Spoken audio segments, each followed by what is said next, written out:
রামদেবজি বলেছেন যদি কেউ স্নান করে প্রত্যেকদিন দুটো করে তুলসী পাতা খেতে পারে তার শরীরে 22 রকমের রোগ হবে না। আমরা সব জানি কেমিক্যাল যুক্ত ওষুধপত্র খাবো, কিন্তু তুলসীর পাতা খেতে পারবো না। এর চাইতে লজ্জার আমাদের কি হতে পারে? আমরা জানি আমাদের সহজ উপায় আমাদের কাছে আছে, বৈষ্ণবের কাছে আছে, ভক্তের কাছে আছে, আমরা জানবো না, শুনবো না, এই জন্য জীবন আমাদের দুঃখময় হয়ে যায়। কত যুক্তির কথা আছে দেখবেন। আপনারা বাচ্চাকে তো সাজান মায়েরা, কোন বাচ্চাকে যখন এখান থেকে ওখানে নিয়ে যান তখন আপনারা কপালে কি দিন? জোরে বলুন, কপালে কি দিন? গোবরের ফোঁটা দিন, কাজলের ফোঁটা দিন। মা যশোদা কি দিত? হরিচন্দনের মৃত্তিকা। মায়েরা আপনারা হরিচন্দনের মৃত্তিকা বাচ্চাকে দেবেন। প্রশ্ন করবেন হরিচন্দনের মৃত্তিকা কাকে বলে? তুলসী তলার কাঁচামাটি, মায়ের স্তনদুগ্ধ একসঙ্গে মিশিয়ে ছেলের কপালে দিলে ছেলের কোনো বিপদ হয় না।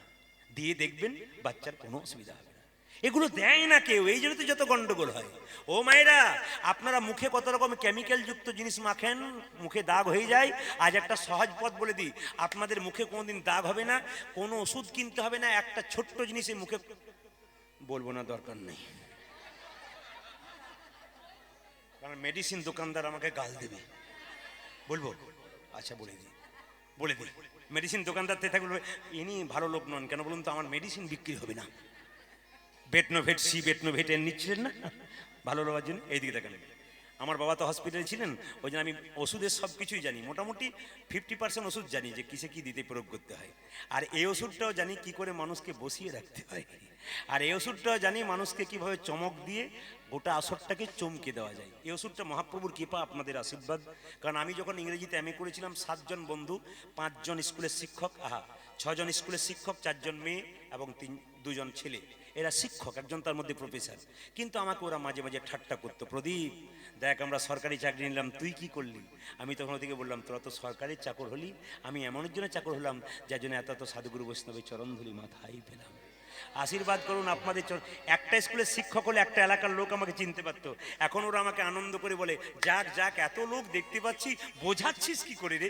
বললাম কি করি, হয়ে গেছে কোন রকমে গোবিন্দের কৃপায়। আপনাদের বলে যাই, যদি মুখের মধ্যে কোনো দাগ হয়, আয়ুর্বেদ শাস্ত্র বললো, কি বললো? যেখানে শঙ্খ বিক্রি হয় শাখা, ওখানে গিয়ে বলবেন, দাদা আপনি একটু শঙ্খ গুঁড়ি দেন। ওই শঙ্খ গুঁড়ি খুব বেশি হলে 50 টাকা 30 টাকা নেবেন। আপনি কি করবেন, সন্ধ্যাবেলায় যখন শোবেন তখন পাউডারের মতো এখানে মেখে নেবেন 1 ঘন্টা। যার ভালো মুখ সেও মাখবেন, যার কালো মুখ সেও মাখবেন, যার দাগ আছে সেও মাখবেন। দেখে নেবেন আপনারা, আপনার মুখের মধ্যে কোনোদিন দাগ হবে না। একবার পাক্কা কথা, যার হয়নি তার হবে না। কোনো কিছু মাখতে হবে না, ওটা মাখলেই হবে। আর কি, বাচ্চা ছেলেকে স্যাবলন দিয়ে ডেটল দিয়ে স্নান করান। ভগবান শ্রীকৃষ্ণ যখন পুতনাকে বধ করেছিল তখন যশোমতি কি করেছিল? 1 বালতি জলে কয়েক ফোঁটা গোমূত্র মিশিয়ে ছেলেকে স্নান করেছিল। কেন? যদি গোমূত্র মেশানো জলে বাচ্চাকে স্নান করা যায়, তার চর্মরোগ তো হয় না। যদি কেউ কুনজর দেয়, সে নজরটা পর্যন্ত নিতাই গৌর হরি বল হয়ে যায়। আপনারা গৌমূত্র দিয়ে স্নান করাবেন তো? বলে চেষ্টা করে দেখবো, দরকার নাই। না না, এটা করলে আপনাদের লাভ আছে। তুলসীর মালা পরবেন কেন? যুক্তি কি? বিজ্ঞান বলছে, দেখুন বিজ্ঞান বলছে সব গাছে বজ্রপাত হয়, তুলসী গাছে বজ্রপাত হয় না। তুলসীর মালা কণ্ঠে নিয়ে কেউ রাস্তা দিয়ে পেরিয়ে গেলে 1000 দিকে বজ্রপাত হয়, ভক্তের মাথায় কোনোদিন বজ্রপাত হয় না। প্রমাণ, পাক্কা প্রমাণ হবে না। তবে তুলসীর মালাটা একটু মোটা পড়তে হবে, তবে কিন্তু কাজ হবে। এইদিকে তাকাবেন। আর তুলসীর মালা কেন পড়বেন? যখন সাপ নাচাতে আসে, সাপের খেলা দেখেন না, দেখবেন লক্ষ্য করে আমার কথাগুলো, সাপ যখন এরকম করে নাচায়, নাচাবার সময় দেখবেন সাপ বারবার ছবল মারতে যায়। আর যখনই ছবল মারতে যায় আমার দিকে তাকাবেন, পাক্কা এই জিনিসটা দেখে নেবেন মিলিয়ে যে হচ্ছে কিনা। ছবলটা মারতে গিয়ে দেখবেন ওর হাতের সামনে গিয়ে সাপটা ছবলটা মারতে গিয়ে এমনি করে মুখটা বেঁকিয়ে দেয়। কেন বেঁকিয়ে দেয়? ওর হাতের দিকে লক্ষ্য করবেন তো, যিনি সাপ নাচাচ্ছেন হাতে একটা বেল্ট বাঁধা আছে। কিসের বেল্ট? তুলসীর মালার বেল্ট। এই বেল্ট বাঁধার জন্য তুলসীর সুগন্ধে সাপ নেতিয়ে পড়ে। এই জন্য যে কোনো তুলসীর ঝোপ থাকবে সেখানে সাপ বেশিক্ষণ থাকতে পারে না। তুলসীর মালা রাস্তা দিয়ে পেরিয়ে যাবেন নিয়ে, দেখবেন আপনাকে সাপে সহজে ছুঁতে পারবেন না। তবে হ্যাঁ, তুলসী মালা পড়ার বিজ্ঞান যুক্তি কি আছে? বিজ্ঞান যুক্তি দিলাম, ধর্মের যুক্তি কি আছে? এখান থেকে আপনি আমাদের তারাপীঠ মন্দির গেলেন, মায়ের মন্দির, ট্রেনে গেলেন, আসছেন, আপনি মরে গেলেন। আমরা কীর্তন করতে আসছিলাম ট্রেনে, কোথাকারকে ট্রেন থেকে ফেলে দে। কিন্তু যদি আপনার কণ্ঠে একটা তুলসীর মালা থাকে, আমরা কি বলবো? ওরে এ আর কেউ নয়, একজন কৃষ্ণ ভক্ত বটে, এখানে যেখানে সেখানে ফেলে দিস না, একটা স্টেশনে নামিয়ে দে। কোনো সাধুগুরু বৈষ্ণবের কৃপা হলে দেহটা সৎকার। হরি বল হরি বল। আর তুলসীর মালা পরবেন কেন? আপনাদের বাড়িতে ভোজ হচ্ছে, প্রচুর কুকুর দরজায় ঘোরাঘুরি করছে, সব কুকুরকে আপনি লাঠি দিয়ে তাড়িয়ে দিচ্ছেন। ওই কুকুরগুলোর মধ্যে একটা কুকুরের গলায় যদি বেল্ট বাঁধা থাকে তাকে মারতে গিয়ে থমকে দাঁড়াবেন কেন? বেল্ট বাঁধা কুকুর মানে পোষা কুকুর, একে মারলে এর মালিক উত্তম মধ্যম দিতে পারে। এই জগতে যার কণ্ঠে তুলসী মালা নামক বেল্ট আছে, তার কেউ আপন থাকার না থাক, একজন আপন আছে, তিনি হলেন ভগবান কৃষ্ণ। ভগবান কৃষ্ণ যে জন কৃষ্ণকে আপন করতে পেরেছে তার আবার চিন্তার কি বা আছে গো? এই জগতে তোমরা যাকে আপন বলো সে তো আপন নয়। মায়েরা দেখবেন যতক্ষণ সংসারে কর্ম করবেন, সংসার ভালোবাসছে, আপনার শরীরে কঠিন রোগ হয়ে যাক, বাড়ির লোক 10 দিন সেবা করবে, তারপর কি বলবে? এবার গেলেই বাঁচি। দাদা ভাইরা যতক্ষণ টাকা দিচ্ছেন সংসারকে, সংসার ভালোবাসছে, টাকা দেওয়া বন্ধ করবেন, দেখবেন আপনাকে সংসার কেমন ভালোবাসছে। এ সংসার শুধু নিতে চাই, এরা তো দিতে চায় না। কিন্তু গোবিন্দকে কেউ যদি একবার কিছু দেয়, গোবিন্দ তাকে ডবল সমেতে ফেরত দেয়। বাচ্চা যখন হাঁটতে পারে না, বাবা তখন কি বলে? এক পা করে এগিয়ে আয়। ছেলে যদি 1 পায়ে এগোয়, বাবা 5 পায়ে গিয়ে ছেলেকে ধরে দেয়, ছেলে যেন না পড়ে। ভগবানের পথে তুমি যদি 1 পা এগিয়ে যাও, তবে ভগবান তোমার দিকে 2 পা এগিয়ে যাবে।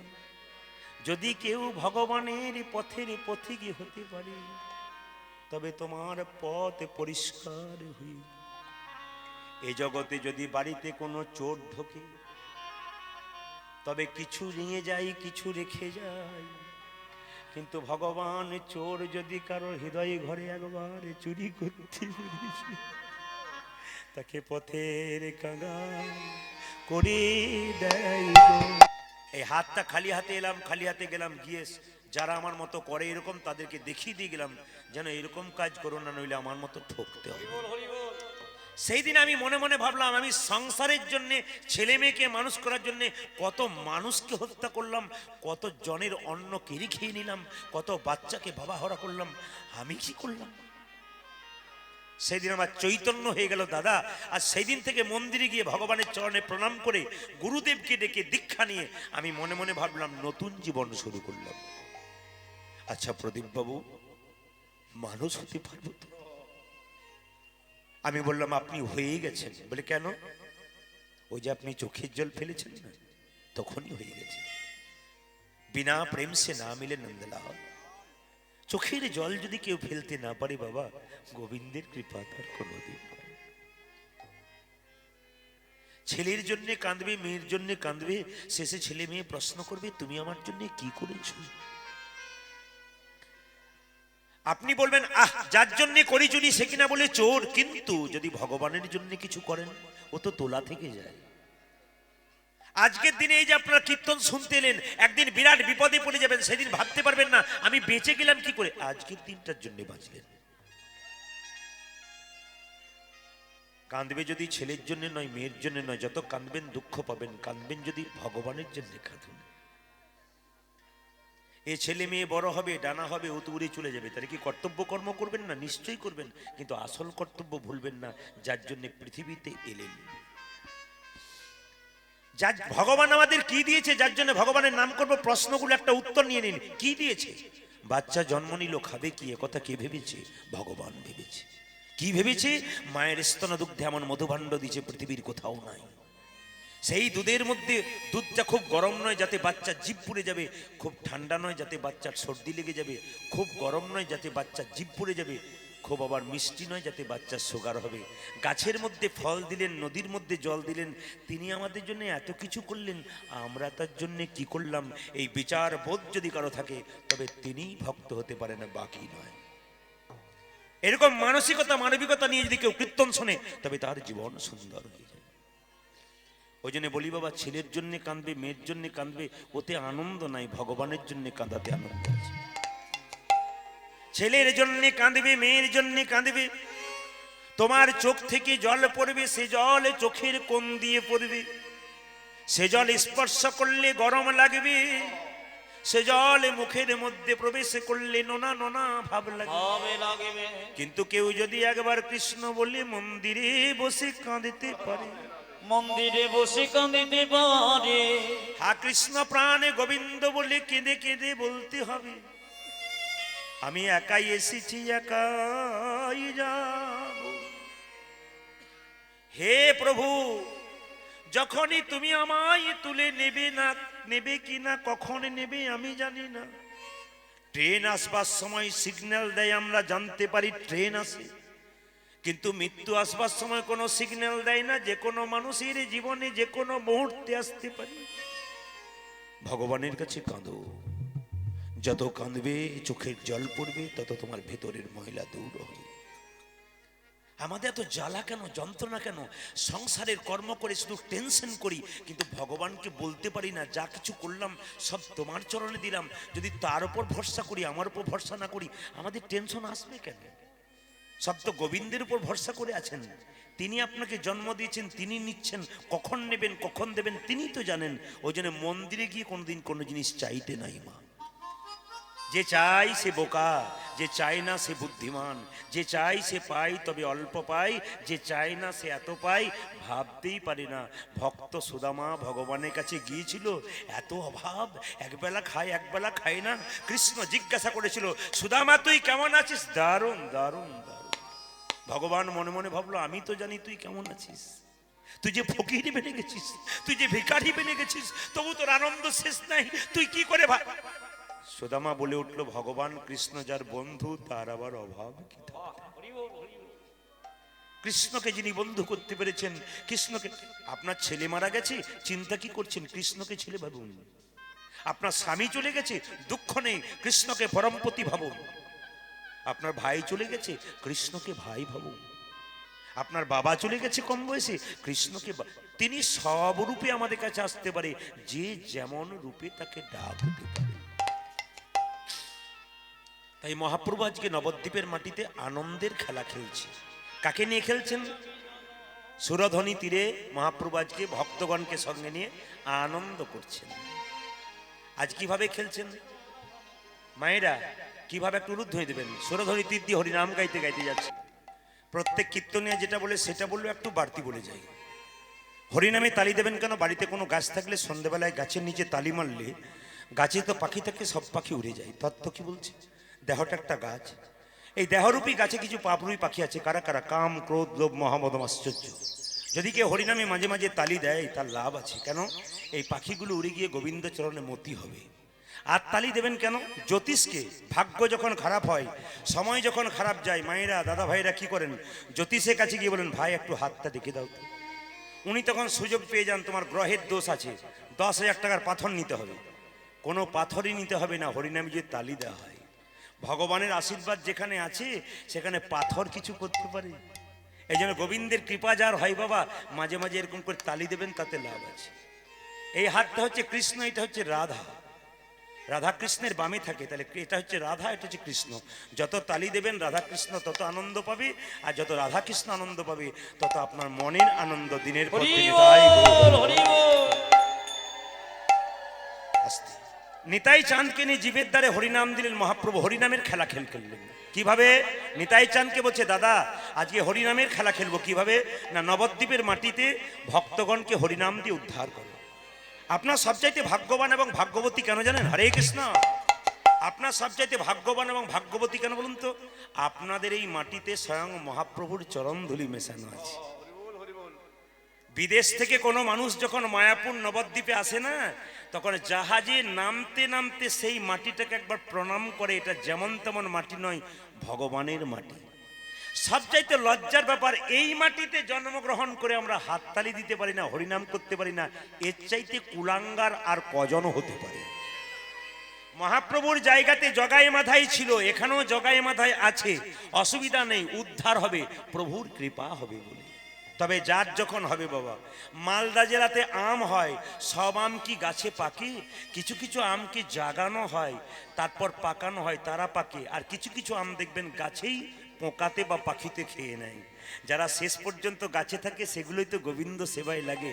আজ আপনারা গোবিন্দ সেবায় লাগার জন্যে নেতাই গৌর হরি বল বলেছে। তাই নিতাই চাঁদকে নিয়ে জীবের দ্বারে হরিনাম দেন দাদা, জীবের দ্বারে হরিনাম।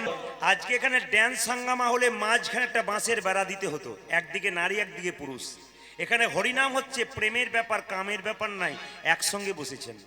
ছেলেরা যখন স্কুলে পড়তে যায় ছেলেদের আলাদা বেঞ্চ, মেয়েদের আলাদা বেঞ্চ। কিন্তু ছেলে মেয়ে যখন কলেজে ভর্তি হয়ে যায় তখন এক বেঞ্চে বসে। কেন বলুন তো?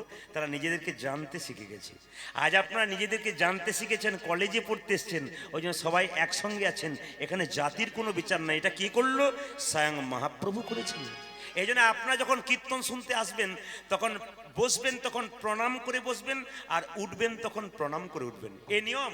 যেখানে হরিবাসরে যাবেন যখন বসবেন তখন আপনি প্রণাম করে বসবেন, আর উঠবেন তখন প্রণাম করে উঠবেন।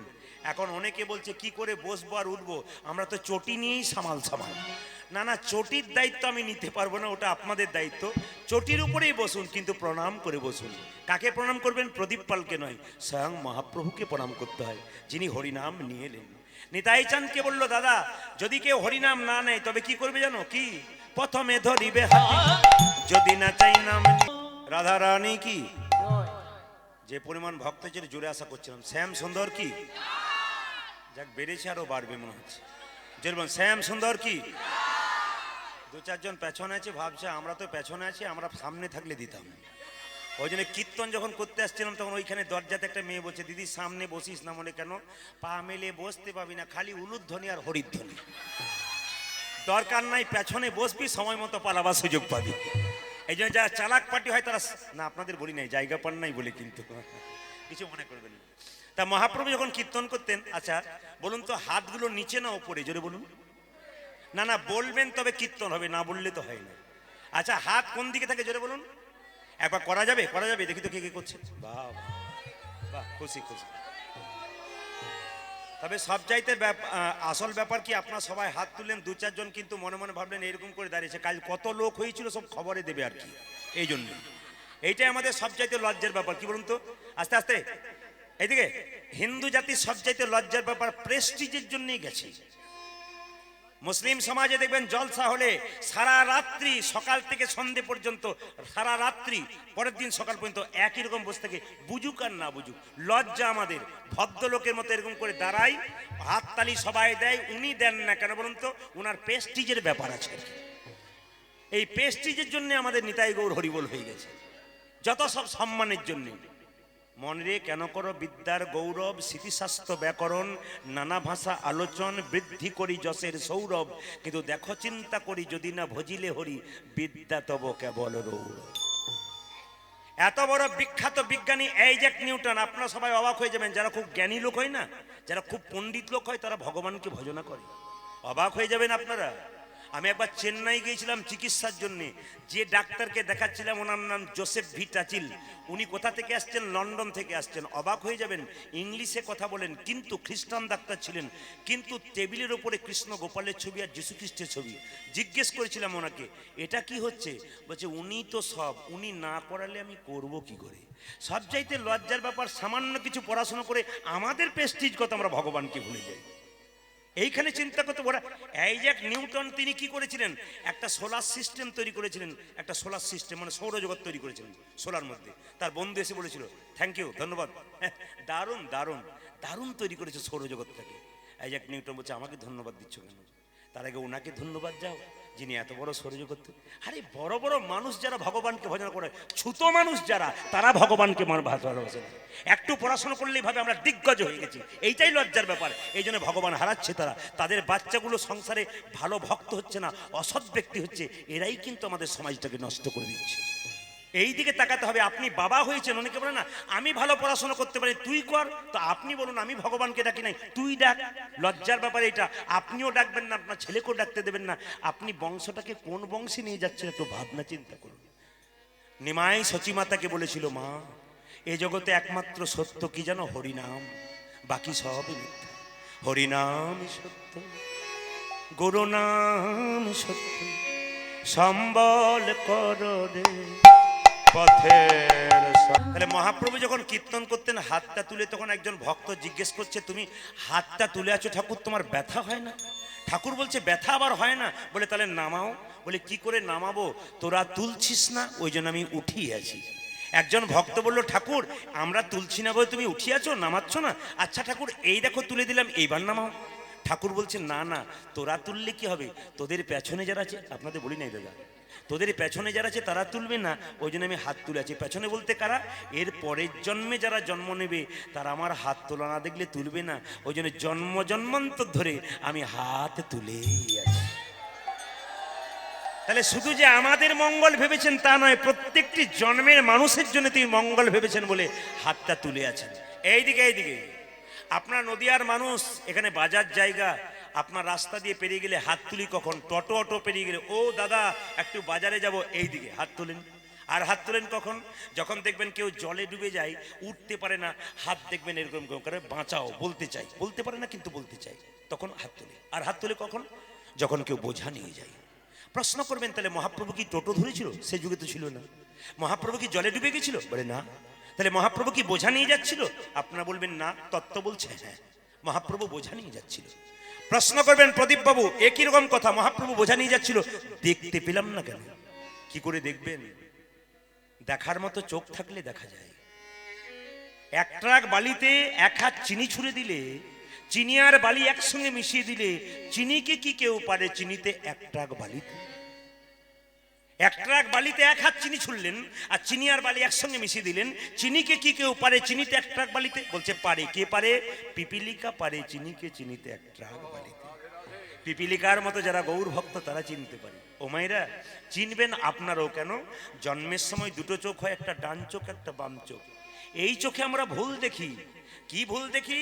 এক গ্লাস, বিজ্ঞান বলছে এক গ্লাস জলে একটা খড়কুটো বা কাঠি ডুবিয়ে দিন, দেখবেন বাঁকা বাঁকা লাগবে চোখ, ঠিক কিন্তু ভুল দেখি। কিন্তু সবাই লক্ষ্য করবেন, ছাতের উপর দাঁড়িয়ে থাকবেন, মনে হবে পাশের গ্রামে মেঘটা নেমে গেছে, আকাশটা নেমে গেছে, এটা চোখ থাকতে ভুল দেখি। কিন্তু কোন চোখে আপনি সঠিক দেখবেন? গুরু কৃপার বস্তু সাধন ভজন করি আর একটা চোখ হয়, সেই চোখটার নাম জ্ঞান চক্ষু। আর সেই জ্ঞান চক্ষুর উদয় হয়ে গেলে আপনার তো গোবিন্দ দর্শন। নিতাই গৌর। হরি বল, হরি বল। তাহলে মহাপ্রভু হাতটা তুলে আছেন, এই যে মহাপ্রভু হাতটা তুলে আছেন, কিসের বোঝা নিয়েছেন? এইদিকে বলছে বোঝা নিয়েছেন। কিসের বোঝা? দেখতে পায় না কেন? সবাই দেখতে পায় না। বাবা যখন মেয়ের বাড়ি যায়, থলে থলে আপেল কলা মিষ্টি নিয়ে যায়, ওটা দেখা যায়। একটা জিনিস মেয়ের জন্য নিয়ে যায়, ওটা কেউ দেখতে পায় না, দেখার চোখ থাকা চাই। ওটা কি? প্রেম আর ভালোবাসা নিয়ে যায়, ওটা অনুভব করতে হয়। মহাপ্রভু প্রেমের বোঝা নিয়েছেন, তাই প্রত্যেকটা জীবকে বলছে, আইরে কে কে কিশোরীর প্রেমে নিবি। যাকে দেখছে তাকে বলছে, তোমরা লৌরে কি শরীর প্রেম নিতাই ডাকে আই। আগামী কাল থেকে সকালবেলায় যে যাকে দেখবেন জয় নিতাই বলবেন। বলবেন তো? হ্যাঁ না না? একটু জোরে বলুন। সামনের জন হ্যাঁ বলছে, পেছনের জন কি শুনতে কম পাচ্ছেন নাকি? ঠিক পাচ্ছেন তো? হ্যাঁ বলবেন, কিন্তু ইশারা করবেন। হিন্দুর রক্ত শরীরে বইছে, জয় নিতাই বলবো না তা কি করে হয়? বলবোই, প্রতিজ্ঞা করতে হবে। আজকে সবাই মিলে আবার প্রতিজ্ঞা করে বলুন, কাল থেকে জয় নিতাই বলবেন। সন্দেহ থাকলে বলবেন না, বলুন জয় নিতাই। যাক, সবাইকে দেখলাম দু চারজন মনে মনে ভাবলো, বলা তো যায় না, কাল থেকে যদি না পারি, এই জন্য অনেকে তুলতে পারলো না। একবার জোরে বলুন, নিতাই চাঁদ কি। বাবা একটু জোরে হবে, হ্যাঁ, নিতাই চাঁদ কি। যাক, বেড়েছে, আরো বাড়বে। শ্যাম সুন্দর কি। বাহ বাহ বাহ। মদন মোহন কি। হরি বাসর কি। মায়েরা, এই মুখ যদি কারো ভালো থাকে, এই দিয়ে তাকাবেন, মুখে আসতে, মুখে যদি কারো সুগার থাকে তাহলে ব্লাডে সুগার থাকবে না। মুখে যদি সুগার থাকে ব্লাডে সুগার থাকবে না। কেন বলুন তো? মুখ যার মিষ্টি, এখানে সুগার তার নাই। রামকৃষ্ণ পরমহংসদেব বলছে, বাড়িতে যদি কেউ আসে, দুটো মিষ্টি দিতে পারিস আর না পারিস, দুটো মিষ্টি কথা বলিস। মাথায় মাথা রাখবেন কথাগুলো, খুব জীবনে লেগে যাবে। কিন্তু বাড়িতে যদি কেউ আসে না, দুটো মিষ্টি কথা বলতে, দুটো মিষ্টি দিতে পারেন না পারেন, দুটো মিষ্টি কথা বলুন, আপনার লাভ আছে। এই জন্য বলে দিই মায়েরা, এই মুখ যদি কারো ভালো হয়, পৃথিবীতে গুরু বনে যেতে পারে। প্রমাণ কি? আচ্ছা আপনারাই বলবেন, আচ্ছা আমাদের মুখের মধ্যে কটা দাঁত থাকে? জোরে বলুন, একটু জোরে বলুন। 32। আপনারা সব ডাক্তারি পড়েছেন নাকি? না একবারে যার নাই সে কি অবস্থা, সে দেখছেন নি করে যে আমার তো 32টা নাই। হতেই পারে, হতেই পারে। এই দিয়ে তাকাবেন, 32টা দাঁত আছে। জিভ কটা আছে? খুব ভেবে বলবেন, জিভ কটা আছে? হ্যাঁ দেখুন, এখন অনেক অনেক ভাবছে কীর্তনিয়াতে একটা বলবে না, দুটো বলতে পারে পেছনে, তাহলে কোথাও আছে বোধহয়। না না, জীব আছে একটা, দাঁত আছে কটা? 32টা। এদিকে তাকাবেন, দাঁত 32 জন জীবকে বলছে তুই বেশি বাড়াবাড়ি করবি না, এমন ভাবে চিবিয়ে দেবো না 32টা দাঁতে 32 টুকরো করে মাটিতে ফেলে দেবো। জীব তখন বলছে চুপ করে থাক, আমি একা আছি, তোরা 32 জন আছিস, এমন কাজ করবো তোরা 32 জন ঝরে পড়বি। বলে কি রকম? বলছে আমি জীব, আমাকে 32 টুকরো করতে পারিস, তার আগেই কিন্তু আমি একটা কাজ করে দেবো। কি? রাস্তা দিয়ে কোনো লোক পেরিয়ে যাবে, এমন গাল দিয়ে দেবো এক চড়েই 32 জন ঝরে পড়বে। ওই জন্য আপনাদের কাছে নিবেদন রইল, এই মুখ যদি কারো ভালো থাকে, মিষ্টি ভাষা থাকে, জীবনে যুদ্ধে জয়লাভ করতে পারি। আর যদি আপনার মুখ খারাপ হয়, তাহলে দেখবেন আপনার শত্রু খুব তাড়াতাড়ি বনে যেতে পারে। মহাপ্রভু যে জন্ম নিয়েছিলেন, তার মুখের জোরে তিনি পৃথিবীকে মধুময় করে দিয়েছেন। জগাই মাথায় এত অত্যাচার করেছিল, তাদের তো মারতে পারতো, কি করেছিল? হরে কৃষ্ণ প্রেম দিয়ে নিয়েছিল, মুখের মধুতে টেনে নিয়েছিল। মলয় চাঁদ কাজী এত করার চেষ্টা করেছিল, তার সঙ্গে শত্রুতা, তাকে এমন করেছিল যে সে তার আপন হয়ে গেছে। এইটা যদি কারো ভালো থাকে, বাবা মহাপ্রভু শিক্ষা, কিন্তু এগুলো প্রত্যেকটা শিক্ষা মহাপ্রভু। এই জন্য আপনাদেরকে বলে যাই মায়েরা, ভগবানকে পাবার জন্য একটা ছোট্ট কাজ করতে হবে। যেমন যারা কীর্তন শুনছেন এই ছাদের মানে প্যান্ডেলের ভেতরে আছেন, তারা ভালো আছেন। যারা বাইরে আছেন না, তারা ভালো নেই তা নয়, কুয়াশা পড়ছে, তাদের কষ্ট হতে পারে। আপনি রাস্তা দিয়ে পেরিয়ে যাচ্ছেন, প্রচন্ড বৃষ্টি হচ্ছে, ছাতাটা নিলেন, আপনি ভিজবেন কম, ভিজবেন কিন্তু কম। যে ছাতা নেয় না সে বেশি ভিজবে। তত্ত্ব কি বললো? ধর্মের ছাতাকে সঙ্গে করে যে হাঁটতে পারে, তার তো পৃথিবীতে কষ্ট হয় কিন্তু কম হয়। প্রশ্ন করবেন, যারা ধর্ম করে তাদের এত কষ্ট কেন? আরে বাবা, কষ্ট এই জন্যই, যে পড়াশুনো করে তাকেই তো পরীক্ষা দিতে হয়, যে পড়াশুনো করে না তাকে পরীক্ষা দিতে হয় না। যে ভগবানকে ডাকবে তাকে বারবার ধাক্কা পেতে হবে কেন? আপনি সোনার দোকানে সোনা বিক্রি করতে যাবেন, সোনা যিনি কিনে নেবেন তিনি তো পরীক্ষা করবেন এর মধ্যে কতটা খাদ আছে, কতটা সোনা আছে। আপনি ভক্তি সোনা ভগবানের চরণে দেবেন, ভগবান তো প্রথমে একটু যেচে সেজে নেবেই আপনার ভক্তির মধ্যে কতখানি খাদ আছে, কতটা প্রেম আছে। মাথায় রাখবেন, আমার নিবেদন রইল আপনাদের কাছে, আপনি সাজবেন, কৃষ্ণ ভক্ত হবেন, কিন্তু নকল হবেন না, শাস্তি আপনার জন্য অপেক্ষা করছে। আপনি 5 মিনিট ডাকবেন ভগবানকে, কিন্তু পাক্কা ডাকবেন, 2 মিনিট ডাকবেন পাক্কা, নকলতা করবেন না। সেজে গেলাম আমি, রাস্তায় আমাকে দেখলো, বাহ আমি ভক্ত সেজেছি, কিন্তু আমার কাজ কিছু নাই, ভগবান তাকে সাজা দিতে পারে। এই জন্য আসল সাজে সাজুন, 2 মিনিট ভগবানকে ডাকুন, কিন্তু 2 মিনিটটা ভগবানকে একবারে পাক্কা পাক্কি দিয়ে দিন, ওটা আপনার তোলা থেকে যাবে। এই জন্য আশ্রয় লইয়া ভজে যে তারে কৃষ্ণ নাহিতে, যে বাকি সব মরে অকারণ। মায়েদের বাড়িতে কলাই ভাঙার জাঁতা আছে? জোরে বলুন হ্যাঁ না না? আগে ছিল। আচ্ছা, জাঁতার মাঝে কটা ফুটো থাকে? 4টা। জোরে বলুন 4টা। কটা থাকে জাঁতার মাঝে? কটা ফুটো থাকে? হ্যাঁ দেখুন, সামনে দুজন দুটো বলেছে আর বাকি সব বলছে 4টা বলেছি। হ্যাঁ, কি ভক্তি ভরে বলছে হ্যাঁ, মানে আপনি কি আর ভুল বলবেন? অনেকে জাঁতা দেখা নাই হতে পারে। আচ্ছা মায়েরা, জাঁতার মাঝে 2টো ফুটো থাকে, যদি কেউ জানেন দেখে নেবেন। মাঝে একটা, পাশে একটা। মাঝের ছিদ্রতে কাঠের গঞ্জ, পাশের ছিদ্রতে কলাইয়ের দানা। জাঁতা ঘোরাবেন, সব কলাইয়ের দানা ভাঙবে, কিছু কিছু কলাইয়ের দানা গোটা থাকবে। কোথায়? জাঁতার মাঝে যে গঞ্জ, গোজের চারিপাশে যে কলাইয়ের দানা, তারা কিন্তু গোটাকে গোটা রয়ে যাবে। তত্ত্ব কি বললো? সংসার একটি জাঁতা, আমরা মানুষগুলো হলাম সব কলাইয়ের দানা। সংসার জাঁতাটা ঘুরছে, যে সমস্ত ভক্ত কলাইয়ের দানা, সংসার জাঁতার মাঝে গুরু নামক গঞ্জকে আশ্রয় করেছে আর গোবিন্দ ভজনা করছে। নিতাই গৌর হরি বল। তার মানে আপনি গুরু করুন, হরে কৃষ্ণ, আপনি গুরু করুন আর গোবিন্দ ভজনা করুন, আপনার জীবন সুন্দর হয়ে যাবে। গুরু বিনা যে যেন গোবিন্দ ভজে, সে পাপী নরকেতে মজে। এই জন্য আপনারা তত্ত্বের দ্বারা শুনে নেবেন কথাগুলোকে। মায়েরা, গুরু করবেন বেছে বেছে, যাকে তাকে করবেন না। গুরু মন্ত্র না নিলে কি হয়? থালা থালা আপেল কলা মন্দিরে নিয়ে যাবেন, ভগবান একটা গ্রহণ করবে না। কেন? তোমার গুরু মন্ত্র হয় নাই। তুমি, আরে বাবা, ডিগ্রি লাভ করবে তবে তো চাকরির জন্য তুমি দরখাস্ত দেবে। ডিগ্রি না থাকলে চাকরিতে দরখাস্ত দেবে কি করে? তোমার গুরুমন্ত্র থাকবে তবে তো গোবিন্দের দরজায় গিয়ে দাঁড়াবে। গুরুমন্ত্র না থাকলে তো নিতাই গৌর হয়ে যাবে। ব্যাংকে টাকা জমা দেবেন তবে তো নেবার জন্য লাইন দেবেন। টাকা জমা যদি না দেন তাহলে তো পুলিশ ঘাট ধাক্কা দিয়ে বের করে দেবে। আপনি যদি ভগবানকে কিছু ভক্তি সম্পদ না দিন, উনি কৃপা সম্পদ আপনাকে দেবে করি। কিন্তু শাস্ত্র বলছে, ভক্ত যদি কাই মনে কোনো বাঞ্ছা করে, ভগবানের সাধ্য নাই সেই বাঞ্ছা নাই পড়ে। ভক্ত ভগবানের কাছে গাড়ি বাড়ি টাকা পয়সা চায় না, কি চাই? প্রেম আর ভক্তি। এই দুটো জিনিস আপনারা ভগবানকে চাইবেন, ভগবান নিশ্চয় দেবেন। মায়েরা, গুরুমন্ত্র যতক্ষণ না নেবেন থালা থালা পেল কলা মন্দির নিয়ে যান, ভগবান গ্রহণ করবে না। গুরুমন্ত্র না নিলে একজন বৈষ্ণব এসে প্রশ্ন করলো, মা তোমার বাড়িতে সেবা হবে? আপনি তো আনন্দ করে বললেন হ্যাঁ হবে, কিন্তু তিনি প্রশ্ন করলেন দীক্ষা হয়েছে তো? দীক্ষা মানে কি? দেখা। দীক্ষা মানে কি? দিয়ে খা। দীক্ষা মানে কি? উত্তীর্ণ হওয়া, ডিগ্রি পাওয়া। কিরকম? যে 1-এ ভর্তি হলো, 2, 3, 4, 5 একসঙ্গে যাবে। যে দীক্ষা নিল স্টেপ বাই স্টেপ সে কিন্তু উন্নতির দিকে গেল। দীক্ষা মানে কি? দিয়ে খা। যে দীক্ষা নেই ভগবানকে দিয়ে তারপর খাই। ভগবানকে দিয়ে যদি না খাওয়া হয় তবে চুরি করে খাওয়া হয়। কেন? ভগবানের জিনিস আমরা খাচ্ছি, তাকে না দিয়ে খেলে তো চুরি করাটাই হয়। এই জন্য আপনাদের কাছে নিবেদন রইল, মায়েরা গুরুমন্ত্র নেবেন, যাত্রার কাছে নেবেন না, বেছে বেছে নেবেন। রামকৃষ্ণ পরমহংসদেবের কাছে নরেন মানে বিবেকানন্দ প্রশ্ন করেছিল, গুরুর কাছে মন্ত্র নেবো কেন? আমি গুরুর কাছে কেন মন্ত্র নেবো? তুমি বইটা বলে দাও, মুখস্থ করে নেবো, মন্ত্র মুখস্থ করবো, বাস। গুরুকে টাকা পয়সা চাল ডাল জিনিসপত্র লাগবে না, হয়ে যাবে। ঠাকুর কত বুদ্ধিমান দেখুন পরমহংসদেব। তিনি বললেন, নরেন চুপ করে বস। গঙ্গার ঘাটে বসে আছে দক্ষিণেশ্বরে, যখন বসে আছে জিজ্ঞেস করছে, নরেন তুই চুপ করে বস, তোকে বুঝিয়ে দিই। গুরু মন্ত্র নিলেও গোবিন্দ পাবি, আর মুখস্থ করে বললেও গোবিন্দ পাবি। তবে কেমন পাবি? বলছে কিরকম?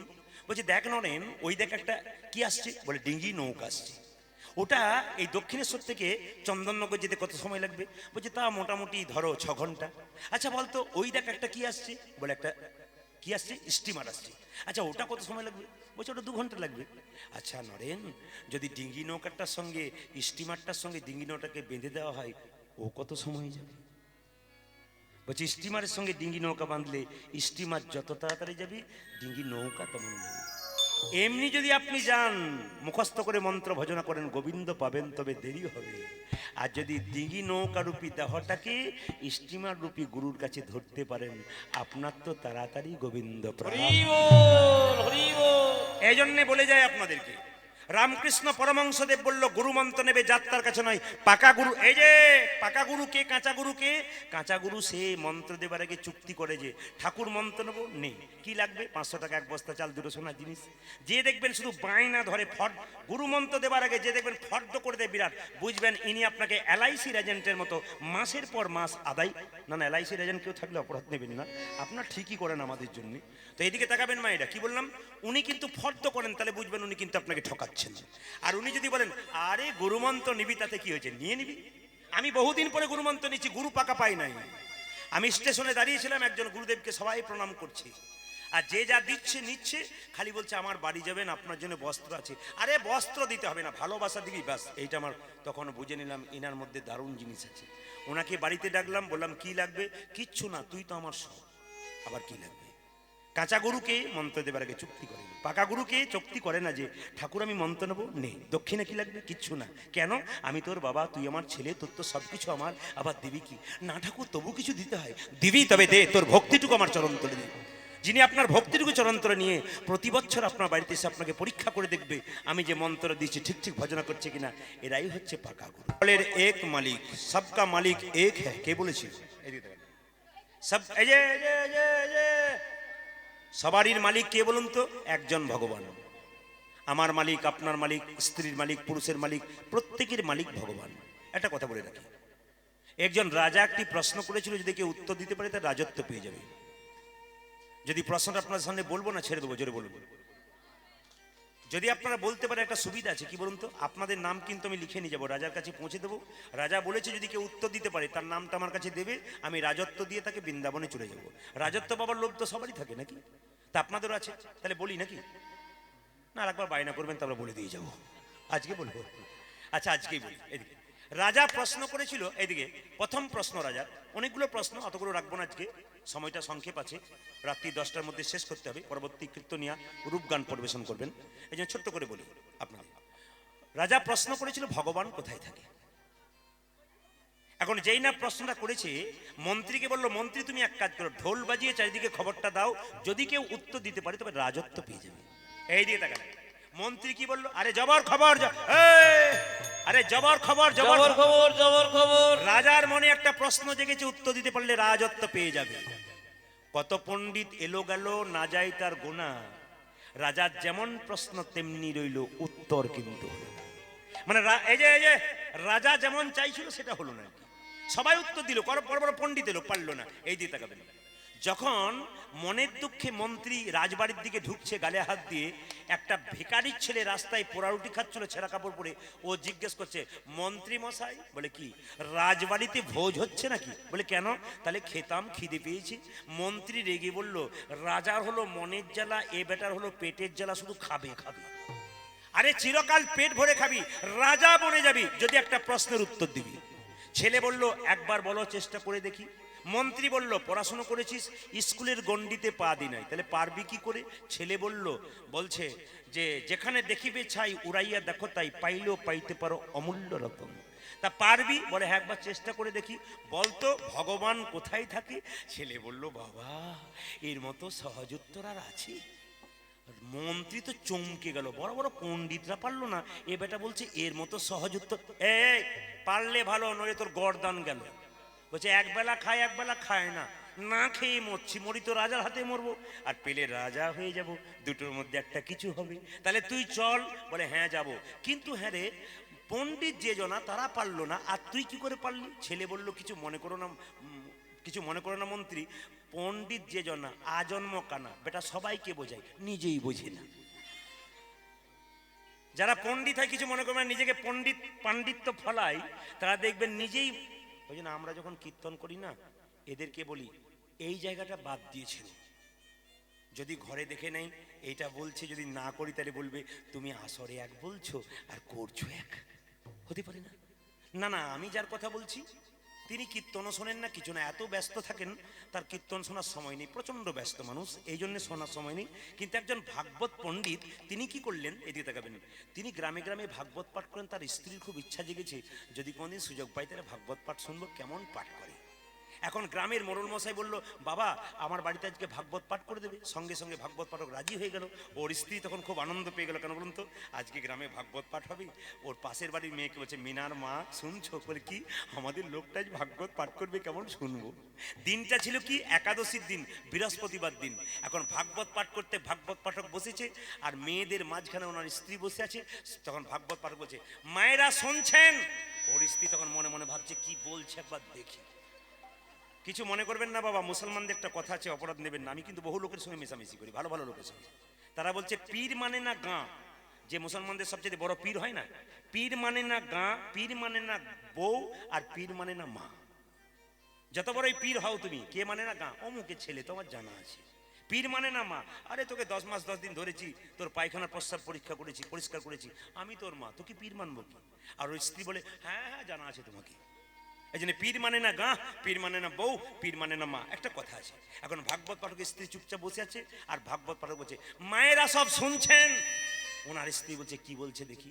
আজকে একাদশীর দিন, কেউ বেগুন খাবেন না, যে বেগুন খায় তার বেগুনে পোকা থাকে, আর যে পোকা খায় তার পেটে পোকাই ঢুকে যায়। এই কথাটি যেই না বলেছে, অমনি ওর স্ত্রী পাশের বাড়ির মিনার মাকে বলছে, দিদি কি বলছে? বলে কেন? আজকে একাদশীর দিন ওই বাড়িতে বেগুনের তরকারি খেয়ে এলো, আর লোককে বলছে খেতে না, একবার চলুক তারপর দেখাচ্ছি মজা। লক্ষ্য করুন, উনি তো রেগে মেগে পালিয়ে গেলেন। ভাগবত পাঠক যখন বাড়ি ঢুকছেন তখন বলছে, কি গো কেমন শুনলে? বলে ছাই শুনলাম। বলে কেন? লোককে বলছে বেগুন খেতে নাই, আর বেগুন খাওয়ালো, আবার রাত্রিবেলা খাবে বলে রেখেছে। এই বলে যেই না ফেলতে যাচ্ছে, সঙ্গে সঙ্গে বলছে, খেপি ওটা ফেলো না। বলে কেন? ওটা আমাদের জন্য নয়, ওটা ওদের জন্য। এই জন্য পণ্ডিত যে জন আজন্ম কানা, বেটা সবাইকে বোঝাই, কিন্তু নিজেই। এ খোকা তুই পারবি? ছেলে বললো হ্যাঁ পারবো। মায়েরা ভিখারির ছেলে, পোড়া রুটি খাচ্ছিল ছেঁড়া কাপড় পরে। তুই পারবি? এই বলে বলো চল তাহলে রাজবাড়িতে। যেই না ছেলে এক ছুট দিয়ে, ওখানে কি হচ্ছে? এই যে ওখানে কি হচ্ছে? কে ভাই? একবার অসভ্য, আমি পছন্দ করি না। কি হচ্ছে ওখানে? বের করে দে, বের করে দে, কে আছে বের করে দে। কি হচ্ছে? না না, ওখানে নয়, রাজার বাড়িতে বলছে। তার মানে ভিখারি ছেলে ঢুকে গেছে না, রাজা বলছে, আমি বলেছি। আপনার ওইদিকে তাকাচ্ছেন, কীর্তনে বড় মজা আছে। হ্যাঁ বলছে বলছে, আবার যার দিকে আঙুল বাড়িয়েছে তিনি তো ভয় খেয়ে গেলেন, তাদেরকে আমাকেই বলছেন। না না, এরকম ভয় কেউ খাবেন না, এরকম গন্ডগোল হয়। এই দিকে তাকাবেন, যেই না বলেছে বের করে দে, ছেলে বললো কিছু মনে করবেন না রাজামশাই, আমাকে বের করতে বললেন কেন? অভদ্র কোথাকার। অভদ্র কেন বললেন? নোংরা কাপড় পরেছিস, ময়লা কাপড় পরেছিস, ছেঁড়া কাপড় পরেছিস, এখানে এসেছিস, দূর হয়ে যা। রাজবাড়িতে আসতে গেলে নতুন কাপড় পরতে হয়। ছেলে বলল, ছোট মুখে বড় কথা হবে, একটা কথা জিজ্ঞেস করবো। বলে কি? রাজামশাই, সারা জীবন কেউ ডাকাতি করলো, দোকান থেকে নতুন কাপড় পরে আপনার সামনে দাঁড়ালো, উনি ভদ্রলোক হয়ে যান? রাজা বলল, মন্ত্রী, ছেঁড়া কাপড় হতে পারে, ভেতরে মাল আছে, মুখে ঝাল আছে, এ বেটা পারবে। তুই কে রে? ছেলে বলল, আমি কে জানো? আমি ভিখারি। কেমন ভিখারি? আমি দিনই ভিখারি, আমি দিনে ভিখারি, নাইকো করি, নাইকো করি। একটি পয়সা দা। তোকে আর ভিক্ষা করতে হবে না, সারা জীবন রাজা হয়ে যাবি, প্রশ্নের উত্তর দিবি। ছেলে বলল, প্রশ্ন শুনেছি, তবে শুনতে চাই তোমার মুখে। কি? ভগবান কোথায় থাকে? যেই না প্রশ্ন করলো ভগবান কোথায় থাকে, ছেলে বলল, রাজামশাই বলবো, তবে একটু দেরি আছে। রাজামশাই বলবো, কিন্তু দেরি আছে। বলে কিরকম দেরি? এইদিকে তাকাবেন। কিরকম দেরি? 5 মিনিট সময় দিতে হবে। বলে কি? এই যে অনেক রাস্তা হেঁটে এলাম, গলা শুকিয়ে গেছে, এক গ্লাস শরবত হবে? রাজা বলল, কে আছিস, এক গ্লাস শরবত এনে দে। মায়েরা যে না শরবতটা এনেছে, ছেলে শরবতটা নিয়ে বলল, রাজামশাই এটা শরবত? রাজা বলল, হ্যাঁ। যদি এটা শরবত, তাহলে চিনি কই? মায়েরা শরবত তৈরি করবো, চিনি দেখতে পান? কেমন আজব ছেলে দেখুন, প্রশ্ন করেছে চিনি কই। রাজা বলছে, এই জন্য তুই ভিখারি, নইলে প্রফেসর হতে পারতিস। আরে জলের মধ্যে চিনি আছে, খালি চোখে দেখা যায় না, চুমুক দিলে বোঝা যায় চিনি আছে। ছেলে বলল, রাজামশাই, আপনার গ্লাসটার মধ্যে আপনার প্রশ্নের উত্তর আছে। বলে কিরকম? জলের মধ্যে চিনি আছে, তা খালি চোখে দেখা যায় না, চুমুক দিলে বোঝা যায়। বিশ্ব ব্রহ্মাণ্ডের মধ্যে ভগবান চিনির মতো মিশে আছে। যে ভক্ত ভক্তির চুমুক দেয়, একমাত্র ভগবানকে সেই। তার মানে কি শিখলেন? কি শিখলেন আপনারা? ভক্তি যার কৃষ্ণ তার, সর্বশাস্ত্রে কয়, ভক্তি না থাকিলে কৃষ্ণ দেখিলেই কি হয়। প্রণামের কথা যখন হলো, মহাপ্রভু বেলি অবসান থেকে বাড়ি এলো, গৃহে মাকে প্রণাম করলো। এখানে যে যেত কীর্তন শুনতে এসছেন, অপরাধ নেবেন না, কীর্তন শুনতে এসছেন। একটা ছোট্ট কথা বলে যাই, করোনা যেভাবে পৃথিবীকে দাপিয়ে বেড়াচ্ছে, তাতে ভগবানের করুণা না থাকলে তো করোনা যাবে না। আস্তে আস্তে কিন্তু যাচ্ছে, কিন্তু জেনে নিন মায়েরা, এদিকে তাকাবেন। এই যে আপনারা মাস্ক নিয়েছেন, সরকারি নিয়ম অনুযায়ী মাস্ক নেবেন, স্যানিটাইজার ব্যবহার করবেন। কিন্তু আপনারা একটু বলুন তো, যে চাষি যখন চাষ করে, গরুর মুখে কি দেয়? এদিকে কি বলে, ঠোসা নাকি? ঠোপস নাকি, যা কিছু একটা বলে। আমাদের কি বলে? জালি বলে। জালি, ধরুন জালি ওটা হলো। তাহলে এদিকে তাকাবেন, গরুর মুখে জালি যখন চাষি দিয়েছিল, তখন গরুর খুব কষ্ট হয়েছিল। তখন মনে মনে বলেছিল, আজ তুই জালি দিবি, একদিন তুই নিবি জালি, আর আমি থাকবো খালি। গরুর করোনা আছে, সব করোনা আমাদের আছে। এই দিয়ে তাকাবেন। আবার দেখবেন আমাদের বাচ্চা ছেলেরা বা আমরা, এইদিকে আমরা ছোট থেকে জেনে এসেছি, গঙ্গা জল নিলে হাত পবিত্র হয়। এখনকার ছোট বাচ্চাগুলো ওসব জানছে না। কি জানছে? স্যানিটাইজার না নিলে হাত পবিত্র হয় না। এই জন্য আপনাদেরকে বলে রাখি, যে এখানে বসে আছেন, জননী চরণে প্রণাম করলো। প্রণামের কথাটা একটু বলে দিই, আপনার মন্দিরে প্রণাম করেন, ভুল করেন, ভুলটা ঠিক করে যাবো আজকে। আজকে আসরটা হচ্ছে শিক্ষামূলক আসর। কেন? প্রত্যেকটি কথায় কথায় শিক্ষা আছে, প্রত্যেকটি পদে পদে শিক্ষা আছে, নিতে হবে। আপনার স্বামী স্ত্রী হয়েছেন, মা হয়েছেন, প্রত্যেকের জন্য নিবেদন রইল, কীর্তন শুনতে আসবার সময় শাস্ত্র বলল ধৈর্যের দরকার আছে। যুধিষ্ঠির মহারাজ ছিল স্থির ব্যক্তি, তিনি ভগবানকে পেলেন। যিনি দুর্যোধন শতভাইয়ের দাদা চঞ্চল ছিলেন, তিনি ভগবানকে হারালেন। এ সংসারে সবাই কীর্তন শুনতে আসে, দেখবেন যিনি চঞ্চল, তিনি ছটফট করতে করতে আউট হয়ে যায়। আর যিনি দেখবেন স্থির ব্যক্তি, তিনি নিয়ে যান কেবলমাত্র। আপনাদেরকে নিতে এসেছেন। এই জন্য মায়েরা, সংসারে যে মায়েরা চঞ্চল হয়, তরকারিতে 2 বার নুন দেয়, বাড়ির লোকের কাছে গাল খায়। কিন্তু যে মেয়ে দেখবেন খুব স্ত্রী, খুব ঠান্ডা মাথায়, তারা দেখবেন সংসারে দিনের পর দিন উন্নতি করতে পারে মায়েরা। এই জন্য কীর্তন তথা কীর্তন, আপনারা দেখবেন যে কোনো আসরে মায়েদের সংখ্যা বেশি। কালকে আমি রেজিনগরে গাইছিলাম, বিকলনগর বলে জায়গাতে, একটা ক্লাবের মধ্যে আসর দিয়েছিল, বিরাট মানুষ, ভক্তের আসর। এখানকার থেকে ডবল লোক বহু দূর দূর থেকে এসছে। কিন্তু দেখতে পেলাম কি জানেন, তারা যে এত দূর থেকে গাড়ি করে এসছে, কিছু নেবার জন্য এসছে, বসে আছে। আপনাদেরকে বলে যাই, প্রণাম আপনারা করবেন। প্রণাম কেন করবেন? যার ভেতরে যত অহংকার বাড়বে, সে তত প্রণাম করবেন। যখনই ভেতরে আপনার অহংকার জন্মে গেল কোনো বিষয় নিয়ে, আপনি যখন জানতে পারবেন আমার অহংকার জন্মাচ্ছে, তখনই আপনি মানুষ হলেন। আর যদি মনে করেন দিব্যি তো ভালোই আছি, তাহলে বুঝবেন এখন আপনি মানুষ হতে পারেন। এই জন্য যত অহংকার বাড়বে, তত প্রণাম দেবেন, অহংকার করবে। বৈষ্ণব ব্রাহ্মণের মধ্যে কে উঁচু? আপনারা বলবেন ব্রাহ্মণ উঁচু। না না, বৈষ্ণব উঁচু। কেন?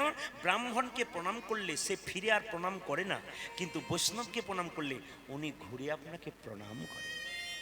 এ নিয়ম। বলছে সোনার কলসি যতই দামি হোক, গ্লাসের কাছে মাথা নিচু করতে হয়। ঠিক সেরকম আপনি কোটি টাকার মালিক হতে পারেন, একজনের কাছে মাথা নিতে হবে, ভগবান কৃষ্ণের কাছে। যদি আপনি মাথা নিচু করতে পারেন, তবে আপনার জীবন হয়ে যাবে সুন্দর। এই জন্য যে কোনো জায়গাতে মাথা নিচু করুন, আপনার গোবিন্দ কৃপা হয়ে যাবে। এই জন্য আপনি সব বলতে পারেন যদি আপনি নিচু হতে পারেন। কেন? যদি হও নিচু তবে পাবে কিছু, উঁচু হলে পাবে না। যে গাছে ফল ধরে সে তো নিচের দিকে যায়, যার ফল ধরে না সে তো উঁচু দিকে যায়। যারা ভক্ত মানুষ হয় তাদের ভাবটি তো এরকম থাকে, আর যাদের ভক্ত ভাব থাকে না তার তো উগ্র ভাব থাকে। দেবতাদের মধ্যে মিটিং হতো, সব দেবতারা সিংহাসনে বসতো, একজন নিচে বসতো, তার নাম কি? বাবা ভোলা। জিজ্ঞেস করতো ভক্তরা, দেবতারা, বাবা ভোলা বলে কি সবাই উপরে বসলো, তুমি নিচে বসলে কেন? ভোলা বলতো ওপরে বসলে পড়বার ভয় থাকে, ওই জন্য নিচে বসে গেলাম। না না, ওপরে যারা বসছেন আমি আপনাদের বলি নাই। কেন বলুন তো? ওই ওপরের কথা বলিনি। অহংকারের মঞ্চে যে বসে আছে, অভিমানের মঞ্চে যে বসে আছে, সে যদি গোবিন্দের চরণে যে অহংকার অভিমান দিতে পারে তবে সেই তো নিচে নেমে। হরি বল, হরি বল। ওই জন্য আপনাদের কাছে নিবেদন রইল, কখন এসেছেন, কখন যাবেন, কি নিয়ে যাবেন, কি নিয়ে এলেন, অহংকার কেন করবেন? এখনই আছেন, এখনই নাই, প্রমাণ কি? আমি কলকাতায় প্রচুর গান করি, এবছর আমি যাইনি ভাইরাসের জন্য। ওরাও আমাকে বলেছে দাদা প্রচুর ভাইরাস, ভাইরাস এখন কমেছে, কিন্তু যখন বায়না হচ্ছিল তখন ভাইরাস প্রচুর ছিল, তখন অনুষ্ঠান করতে দিচ্ছে না। এই জন্য আমি প্রত্যেক জেলায় জেলায় যাই। একটা জিনিস দেখলাম, জয়নগর বিষ্ণুপুর, ওখানে একটা মোয়া তৈরি হয় কলকাতায়, ওখানে একটা শ্মশান ঘাট আছে। আমরা প্রত্যেক দিন ওই বাজারটাতে ওখানে গেলে একটা দোকানে চা খাই, আমাদের নিয়ম। তো চা খাচ্ছি, হঠাৎ দেখলাম একটা এসি গাড়িতে একটা মৃতদেহ নেওয়া লোক, কোটি কোটি টাকার মালিক, সুন্দর করে সাজিয়ে ফুল দিয়ে তাকে নিয়ে আসা হলো এসি গাড়িতে। কিছুক্ষণ পর দেখলাম একজনকে ট্রলিতে করে ছেঁড়া তলাই দিয়ে খড়ের দড়ি দিয়ে বেঁধে নিয়ে আসা হলো। যে কোটি টাকার মালিক তিনি নাকি বিরাট বড় ব্যবসায়ী ছিলেন, তার বাড়িতে ওই ভিখারিটা কোনোদিন যেতে পারেনি, যাকে টলিতে আনা হলো। বাবু বলে ডেকেছে, সারা পাই নাই। কিন্তু আজকে যখন দুজনকে চিতার পাশে শুইয়ে দিল, তখন দুজন যেন বলা বলি করছে, ভাই আসার সময় তুমিও যা আমিও তা, যাবার সময় তুমিও যা আমিও তা, মাঝখানটাতে আমি কোটি টাকার মালিক আর তুমি ভিখার। এই জন্যে শিব শ্মশানে থাকতো কেন? শ্মশান মানে কি? সস্থান। শ্মশান মানে কি? সস্থান। আপনি যতই আপনি পাউডার মাখুন, আর যতই চুলকে সুন্দর করুন, যতই চেহারাকে সুন্দর করুন, ওয়েট করছে শ্মশান। তুমি যতই সাজাও আমার কাছে আসতে হবে। তুমি গাড়ি বাড়ি টাকা পয়সা যতই করেছো আমার কাছে আসতে হবে। শিব এই জন্য বলছে শ্মশান কেন? স্থান, ওইটা আমাদের আসল জায়গা। আসল জায়গা কোথায় বলুন তো? শ্মশান। তবু কিছু মনে করবেন না, অপরাধ নেবেন না কথাগুলোতে, অপরাধ নেবেন না। যেন জীব শিক্ষার কথা। কেন? কোনো কোনো মেয়ে আমাদের এলাকাতে দেখেছি, দেখতে খুব কালো, কিন্তু দেখবেন এরকম করে করে খুব মাখছে। আবার দেখবেন খুব, লক্ষ্মী নারায়ণকে বলছে এটা কি করছে? নারায়ণ বলছে লক্ষ্মী এত সুন্দর রংটা দিলাম, ওর পছন্দ হলো না, আবার বার্নিশ করছি, কিন্তু এটা ধুয়ে দিলে আবার সেই রংটাই থাকবে। নিবেদন আপনাদের কাছে মা, আমরা যেটা নিয়ে এসেছি সেইটা না না একটু ফ্রেশ হবেন, দরকার আছে সমাজে থাকার জন্য, কিন্তু ভেতরটাকে ফ্রেশ করবেন। কেন? গোবিন্দ যেন এই জায়গাতে থাকতে পারে। আপনি মানুষ হয়ে যান, আপনার চৈতন্য হয়ে যাক, আপনার জীবন সুন্দর হয়ে যাবে। এই জন্য আপনাদেরকে বলে যাই, প্রণাম করবেন কেন, কিভাবে করবেন, একটু যুক্তিটা বোঝাই। প্রণাম করার নিয়ম হচ্ছে, আপনি দেব মন্দিরে প্রণাম করবেন, মা কালী, মা মনসা, মা দুর্গা, সবসময় ডান দিকে রেখে শাস্ত্র বলছে। এদিকে যদি মা কালীর মন্দির হয়, আপনি কোনোদিন সোজা প্রণাম করবেন না, ওটা আমরা দাঁড়িয়ে দাঁড়িয়ে দেখি। কি দেখি? যখনই মন্দিরে যাই না, মেয়েদের প্রণাম দেখি, ছেলেদের প্রণাম দেখি, চুপচাপ দাঁড়িয়ে থাকি। কি দেখি? এনারা প্রণাম করছেন কেমন? সবাইকে সমান প্রণাম করছে, সোজা প্রণাম করছে। মা কালীও সোজা, মা মনসাও সোজা, মা দুর্গাও সোজা, কৃষ্ণকে সোজা, বিষ্ণুকে সোজা, সবাইকে সোজা, সাধুগুরু বৈষ্ণবকে সোজা। শাস্ত্র বলল না, দেবদেবীর মন্দিরে, যে কোনো দেবতা, যে কোনো দেবীর মন্দিরে সবসময় নিজের ডান দিকে রেখে প্রণাম করবেন। এটা কৃষ্ণের মন্দির, যখন প্রণাম করবেন আপনি বাঁ দিকে রেখে প্রণাম করবেন। আর সাধুগুরু বৈষ্ণবকে প্রণাম করবেন কোন দিকে? সম্মুখে রেখে, মানে সোজা রেখে প্রণাম করবেন, মাথায় রাখবেন না, সোজা রেখে। এবার দেখুন, প্রণাম যে আপনারা করছেন, ছোট করে বলি, প্রণাম যে আপনারা করছেন, শাস্ত্র বলছে চারটে জাতি আছে আমাদের। কি কি? একটা হচ্ছে কি, একটা হচ্ছে ব্রাহ্মণ, একটা ক্ষত্রিয়, একটা বৈশ্য, একটি শূদ্র, চারটে জাতি আছে। শাস্ত্র বলল আমাদের শরীরের মধ্যে চারটে জাতি। কোথায়? এইখান থেকে এইটা ব্রাহ্মণ, এইখান থেকে এটা ক্ষত্রিয়, এইখান থেকে এটা বৈশ্য, আর এইখান থেকে এইটা হচ্ছে শূদ্র। এখন সবাই আমার দিকে তাকান, ব্রাহ্মণ কেন এটাকে বললাম? বেদমন্ত্র জপ করে, ভগবানের পুজো করে, এই জন্যে এই জায়গাটা ব্রাহ্মণ। ক্ষত্রিয় কেন? হাতের কাছে কিছু না থাকলে কেউ যদি মারামারি করতে আসে, আমরা হাত দিয়ে প্রতিহত করি, ওই জন্য ক্ষত্রিয়ের কাজ যুদ্ধ বিগ্রহ করা, এইটা হলো ক্ষত্রিয়। বৈশ্য কি? বৈশ্য হলো এইখান থেকে এই পর্যন্ত। বৈশ্যের কাজ কি? ব্যবসা করা, মাল এক জায়গা থেকে নিয়ে যাওয়া, নিয়ে আনা, লোড করা, আনলোড করা। সকালবেলায় মাল তুললাম, বিকালবেলায় খালি। বুঝতে পেরেছেন নাকি? আচ্ছা আচ্ছা আচ্ছা। আবার সন্ধ্যাবেলায় মাল তুললাম, সকালবেলায় খালি। এটা কার কাজ? এটা বৈশ্যের কাজ। আর শূদ্রের কাজ কি? ওট বললে ওট, চল বললে চল, থাম বললে থাম, এ হলো শূদ্র। আমার প্রশ্ন এইটাই আপনাদের কাছে, এইখান থেকে যদি ব্রাহ্মণ হয়, এইটা যদি শূদ্র হয়, তাহলে আপনারা কেন মাথায় প্রণাম না করে পায়ে করলেন? আপনি তো ব্রাহ্মণকে প্রণাম করবেন, কাল থেকে আপনারা পায়ে প্রণাম করবেন না। যাকে দেখবেন এরকম করে প্রণাম দেখেন একবার কি অবস্থা হয়, এক থাপড় দিয়ে দেখবেন বা মাথায় ঠেকিয়ে দেখবেন। মায়েরা, তাহলে তত্ত্ব বলছে কি এইখানে প্রণাম করলাম না এখানে প্রণাম করলাম কেন? পায়েই তো সব, পায়েই তো সব। এখন টিভি চলে কারেন্টে, আগে টিভি চলতো কিসে মা? এই দিয়ে তাকান, কিসে? ব্যাটারিতে। দুটো কামড়ি থাকতো, একটা প্লাস একটা মাইনাস, প্লাসের জায়গায় প্লাস, মাইনাসের জায়গায় মাইনাস, উল্টো পাল্টা হলেই পিকচার টিউব নিতাই গৌর হরিবল হয়ে যায়। এখানে তত্ত্ব হচ্ছে, দেখুন তাকিয়ে দেখুন, আমাদের এটা হচ্ছে প্লাস, এটা হচ্ছে মাইনাস। আপনি যখন কাউকে প্রণাম করবেন সে সোজা হয়ে দাঁড়িয়ে থাকবে, আপনার ডান হাতটা ওনার ডান পায়ে পড়বে, আপনার বাঁ হাতটা ওনার বাঁ পায়ে পড়বে। যখন আপনার প্রণাম করেন হিসাব করে দেখুন তো আপনার ডান হাতটা ওনার কোন পায়ে পড়ে? বাঁ পায়ে পড়ে। আপনার বাঁ হাতটা ওনার ডান পায়ে পড়ে, তাহলে পিকচার টিউব ঠিক থাকবে। তাহলে কাল থেকে প্রণামটা কি হবে? কাল থেকে নয়, আজ থেকে প্রণামটা কি হবে? শিখে যান, ব্যবহার করুন। কেউ এতে লালকারি ডাক দিতে পারবে না, হিম্মত দিয়ে বলে দিলাম আমি। কোনো জন লালকারি ডাক দিতে পারবে না। যতগুলো কথা বলে একটাও লালকারি ডাক যদি করে আমার বাসাতে পাঠিয়ে দেবে, একজন লালকারি ডাক দিতে পারবে না। কিরকম প্রণামটা কাল থেকে কেমন হবে বা আজ থেকে কেমন হবে? কেউ যদি সোজা দাঁড়ায় প্রণামও হবে এই রকম, প্রণাম হবে এই রকম। কেন বলুন তো? এই ডান হাতটা ওনার ডান পায়ে পড়বে, বাঁ হাতটা বাঁ পায়ে পড়বে। ওই জন্য কৃষ্ণ যখন দাঁড়ায় তখন এইরকম করে দাঁড়ায়। লোকে বলে কৃষ্ণ তুমি বোকা, তুমি তো বাঁকা। বলে আমি কেন বাঁকা? তোরা বোকা বলেই আমি বাঁকা। বলে কৃষ্ণ তুমি উল্টে আছো, বলে উল্টে কেন আছি জানিস? তোরা উল্টো প্রণাম করিস, তাই আগে থেকে আমি উল্টে দিয়েই দাঁড়িয়ে আছি নাকি। ওই জন্য গোবিন্দ পাটা দেখবেন আগে থেকে উল্টে দিয়েছি। ওই জন্য আমি যখন কোথাও বসি না তখন দেখবেন পাটাকে এরকম করে রাখি, কেন প্রণাম তো উল্টো করে ফেলবে, ওই জন্য এরকম করে রাখি। এবার প্রণামটা আপনারা কেমন করবেন মায়েরা? এরকম করে করবেন। আচ্ছা, মাথায় প্রণাম না করে পায়ে কেন করবেন? পায়েই তো সব। কেউ যদি মান অভিমান ঝগড়া হয়, হাতে ধরলে মান নাও ভাঙতে পারে, কিন্তু পায়ে ধরলে 7 ক্ষণ মাপ হয়ে যায়। এই ছোটরা যতক্ষণ না বড়কে বড় করে, বড় বড় হয় না কেন? আপনি বড়দেরকে বড় করার জন্য আমরা, ছোটরা বড় করবে তবে বড় হবে, বড় নিজে বললে বড় হবে না। এমপি এমএলএ মিনিস্টার কখন আপনার দরজায় হাত জোর করে? যখন ছোটদের দরকার হয়। ভোটের দরকার হয় নাকি? ছোটদের দরকার হয়। ছোটরা বড় না, বড়কে দরকার হয়। বড়দের ছোটকে দরকার হয়, তবে কিন্তু বড় হয়। এইবার বললেন পায়ে কেন প্রণাম করবেন? বাচ্চা যখন মায়ের পেটে থাকে মাথাটা নিচের দিকে, পাটা উপর দিকে। 7 মাস বয়সে কৃষ্ণ গর্ভের মধ্যে দেখা দেয়। কৃষ্ণ রসতত্ত্ব মঞ্জুরি বইয়ে পরিষ্কার করে বলেছে 7 মাস বয়সে কৃষ্ণ গর্ভের মধ্যে দেখা দেয়। তাহলে আমার প্রশ্ন হবে, বাচ্চা যদি মাথাটা নিচের দিকে করে, পাগুলো উপর দিকে করে, ভগবান কোনখানে বসবে? জোরে বলুন। মাথাতে বসবে না পায়ে বসবে? জোরে বলুন। কোথায়? পায়েই বসবে। কেন পায়ে বসবে তার প্রমাণটা দেখুন। ভগবানের জায়গাটা, বসার জায়গাটা কি পদ্মাসন। পদ্মের গায়ের রংটা কেমন? লাল। ছেলে কালো হোক আর পরিষ্কার হোক, পায়ের রংটা কি? জোরে বলুন, জোরে বলবেন। ভগবান পায়ে বসে, পায়ের রংটা লাল। ওই জন্য আমরা পায়েতেই প্রণামী করে থাকি। এই জন্য সবার কথা শেষ এই জায়গাতে সবাই করবেন মহাপ্রভুর বাণী। নবদ্বীপে এসে একটা কথা বলবো, নদিয়াতে এসে আপনার কাজ করুন।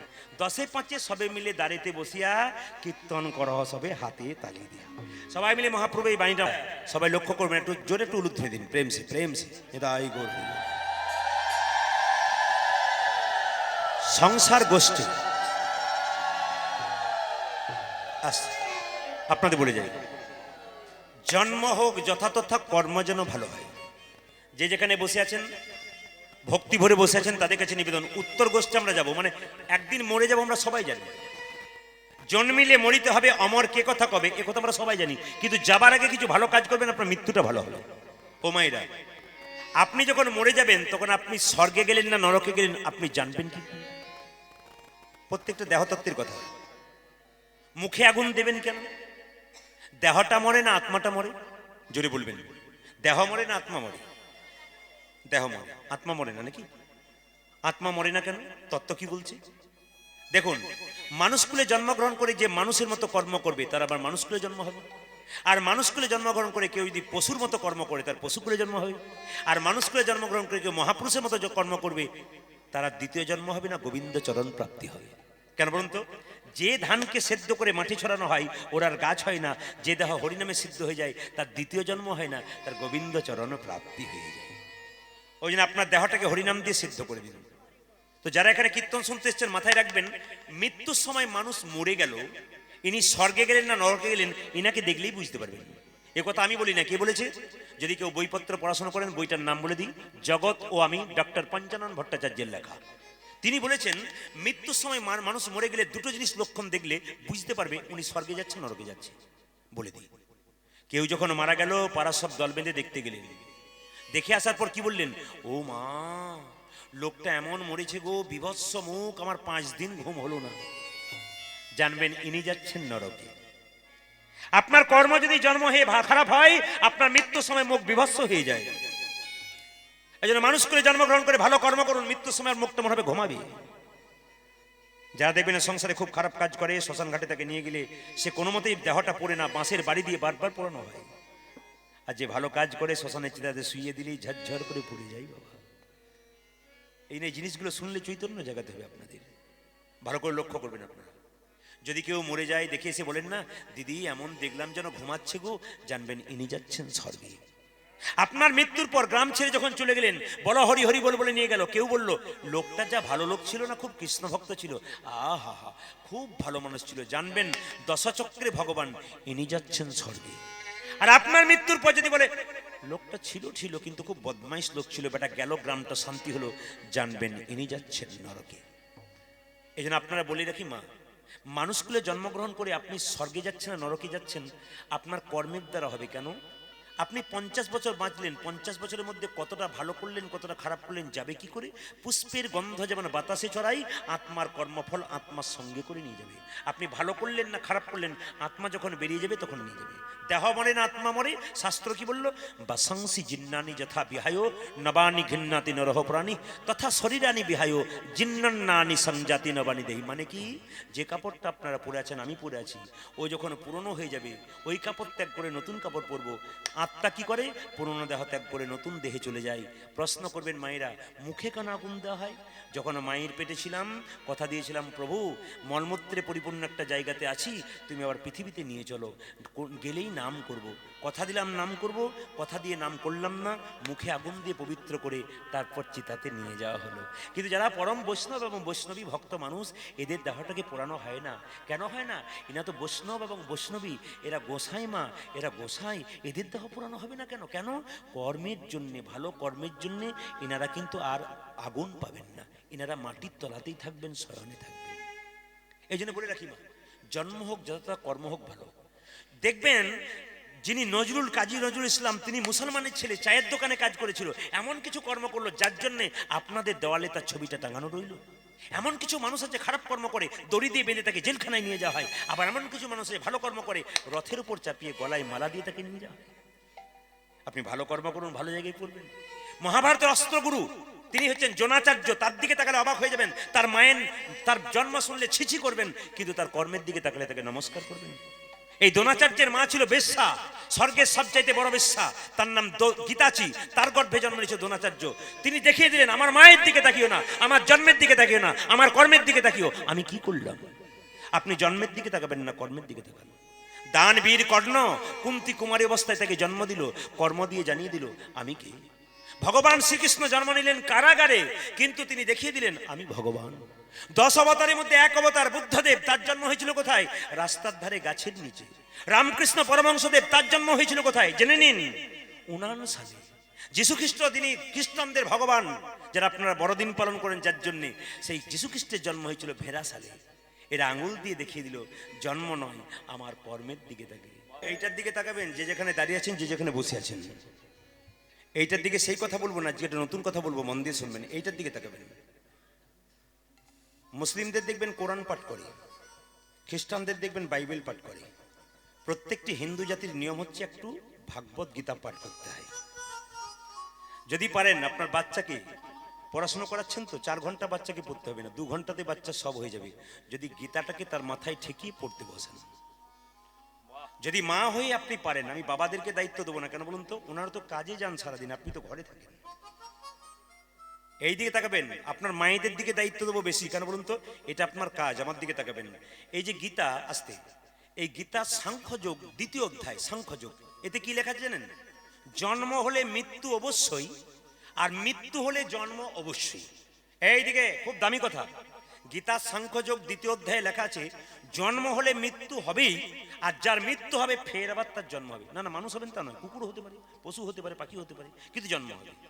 এই কথাটি লক্ষ্য করুন। এদিকে আসতে, এটা একটা পাওয়ার দেখুন, এটা শক্তি দেখুন কেমন, আমি আপনাদের বুঝিয়ে দিই। আমি আলিপুর দুয়ারে আজ থেকে 3 বছর আগে গান করতে গিয়েছিলাম। তো আলিপুর দুয়ারে ওখানে গান শুনতে এসেছিল একটি মেয়ে, একটি ছেলে, ওদের নতুন বিয়ে হয়েছে। এইদিকে তাকাবেন, ওই আলিপুর দুয়ারে ওরা হানিমুন করতে এসছে, হানিমুন নাকি, হানিমুন করতে এসছে। ওরা ভাবলো কীর্তন হচ্ছে প্রদীপ পালে, চল একটু শুনে আসি। তো ওখানকার যারা কর্মকর্তারা তারা 2000 গীতা দান করালেন, সবাইকে গীতা আমি দিলাম। ওরা স্বামী স্ত্রী এসেছে, মাত্র 2-3 মাস বিয়ে হয়েছে।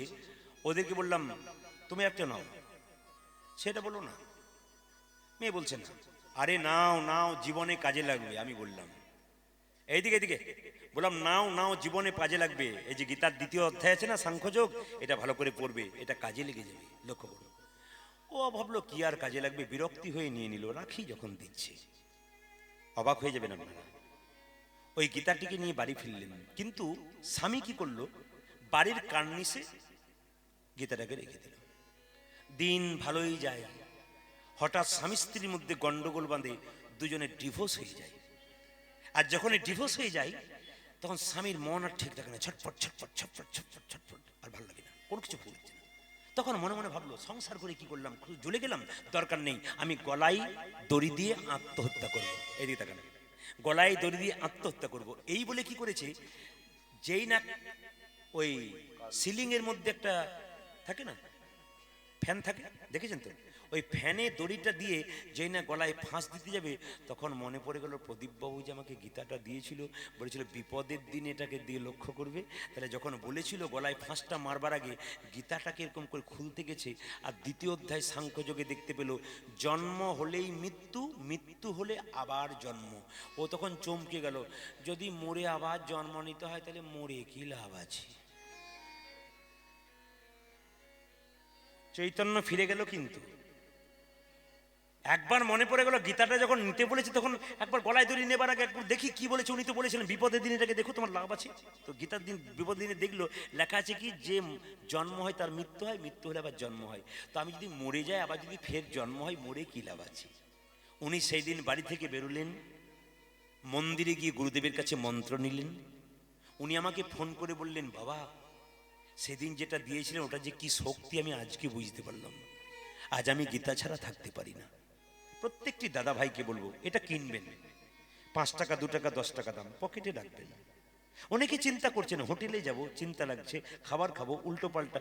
গীতা হলো ভগবান শ্রীকৃষ্ণের মুখস্থিত বাণী, আর গঙ্গা হলো ভগবান শ্রীকৃষ্ণের চরণ থেকে সৃষ্টি। তাহলে গঙ্গা যদি সব জায়গায় পবিত্র হয়, গীতা কেন সব জায়গায় পবিত্র? অনেকে প্রশ্ন করে গীতা নিয়ে আমি যেখানে সেখানে যেতে পারি। হ্যাঁ পারেন, কেন? আপনি একটা মাদুলি পড়েছেন, দেবতার মাদুলি, পুষ্প ভরা আছে, কিংবা রাধাকৃষ্ণের লকেট পড়েছেন, পায়খানায় যান, প্রস্রাব যান, খাবার খান নানা রকম, তখন তো বলেন না লকেটটা নিয়ে এটা চলবে কিনা? এটাও চলবে যদি আপনারা রাখতে পারেন। বাচ্চার ব্যাগে আপনারা কি করবেন মায়েরা? বাচ্চার ব্যাগে, হ্যাঁ বাচ্চার ব্যাগে কি করবেন, এটাকে খুব ছোট্ট করে একটা পলিথিন দিয়ে মুড়ে রেখে দেবেন। তবে হ্যাঁ, ঈশ্বরচন্দ্র বিদ্যাসাগর একটা বই আছে বর্ণ পরিচয়, তাতে দেখবেন কতগুলো অক্ষর আছে, ওগুলো খুব তত্ত্বমূলক অক্ষর।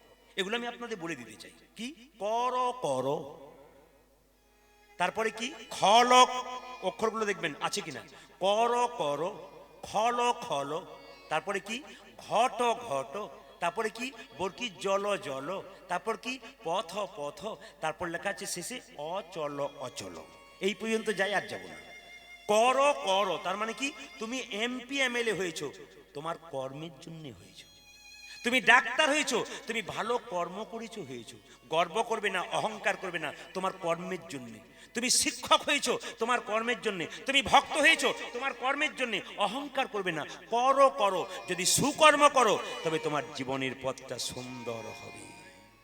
আর কর করার পরে কি খল, খল মানে কি চালাকি। যদি কেউ খল করে গোটাটাই নিতাই গৌর হইব। যে ভালো কর্ম করে কর কর, তার দেখবেন খল খল মানে জীবনের খল প্রবৃত্তি, খারাপ প্রবৃত্তি সব চলে গিয়ে সুকর্মের দিকে মনে যাবে। আর খল খলর পরে কি ঘট, ঘট ঘট মানে কি 3.5 হাত দেহ। এই ঘটটা পবিত্র হবে যদি আপনার ভালো কর্ম থাকে, তাহলে এই দেহটা ঘটটা পবিত্র হবে। জল জল, এই দেহ ঘট যদি পবিত্র হয় তবে প্রেম ভক্তি শ্রদ্ধারূপী জল এখানে থাকবে। আর যার মধ্যে প্রেম ভক্তিরূপী জল থাকবে, জল জল তারপরে কি পথ পথ, তার চলার পথটা সুন্দর হবে। আর যদি এগুলো কোনোটাই না করেন তবে জীবনটা আপনার অচল, অচল নিতাই গৌর হরি হরি। বল, হরি বল। এগুলোর দিকে নজর দেবেন, এগুলো হচ্ছে তত্ত্বমূলক কথা, জীবন সুন্দর হয়ে যাবে আপনাদের। এই জন্য মায়েরা, ভগবান শ্রীকৃষ্ণ আজকে কি করেছে, এদিকে দেখাবেন। ভগবান শ্রীকৃষ্ণ করেছেন কি না, তিনি আজকে সুদামকে বললেন, আরে পাল জড় কর, মানে কি আমাদের কামক্রোধ লোভ মোহাম্মদ মস্তযুগুলো গোবিন্দ চরণে দিয়ে দিন, আমাদেরও কিন্তু কি হবে, পাল জড় করলে গোবিন্দের কৃপা পাওয়া যাবে। আমি ধানবাদে গান করছিলাম আজকে বছর 2 আগে। তো যার বাড়িতে বাসা ছিলাম, খুব মন দিয়ে শুনবেন, যার বাড়িতে বাসা ছিলাম তিনি আমাদের বয়স্ক মাসিমা। তো প্রত্যেক দিন গানের আসলে 3 দিন গান ছিল, পরপর 3 দিন গান করলাম। যখন আমি গানে যাচ্ছি, মাসিমা দেখছি দরজাতে বসে আছে। তো জিজ্ঞেস করলাম, দ্বিতীয় দিন পেরিয়ে গেল, তৃতীয় দিনে, মাসিমা আপনি যাবেন না? না। সবাই বাড়ির যাচ্ছে কীর্তন শুনতে, আসরে আপনি দরজায় বসে শুনছেন কেন, কি জন্য আপনি যাবেন না? বলে, বাবা আমার ছেলে যখন 10 বছর বয়স ছিল না, ওই যেখানে নামযজ্ঞ হচ্ছে একটা ভাঙা দেওয়াল ছিল, ওই দেওয়ালটা চাপা পড়ে আমার ছেলে চলে গেছে। যেদিন থেকে ছেলেটা চলে গেছে সেদিন থেকে আমি আর ওই রাস্তা দিয়ে বেরোই না, গেলে আমার খোকার কথা মনে পড়ে যায়। আমি শপথ করেছি মৃত্যুর আগে পর্যন্ত আমি ওই, একজন মা পৃথিবীতে যা দিতে পারে আর কেউ দিতে পারে না। আপনাদের কীর্তন শোনা সার্থক হবে তখনই যদি আসল জায়গাটা ঠিক রাখেন।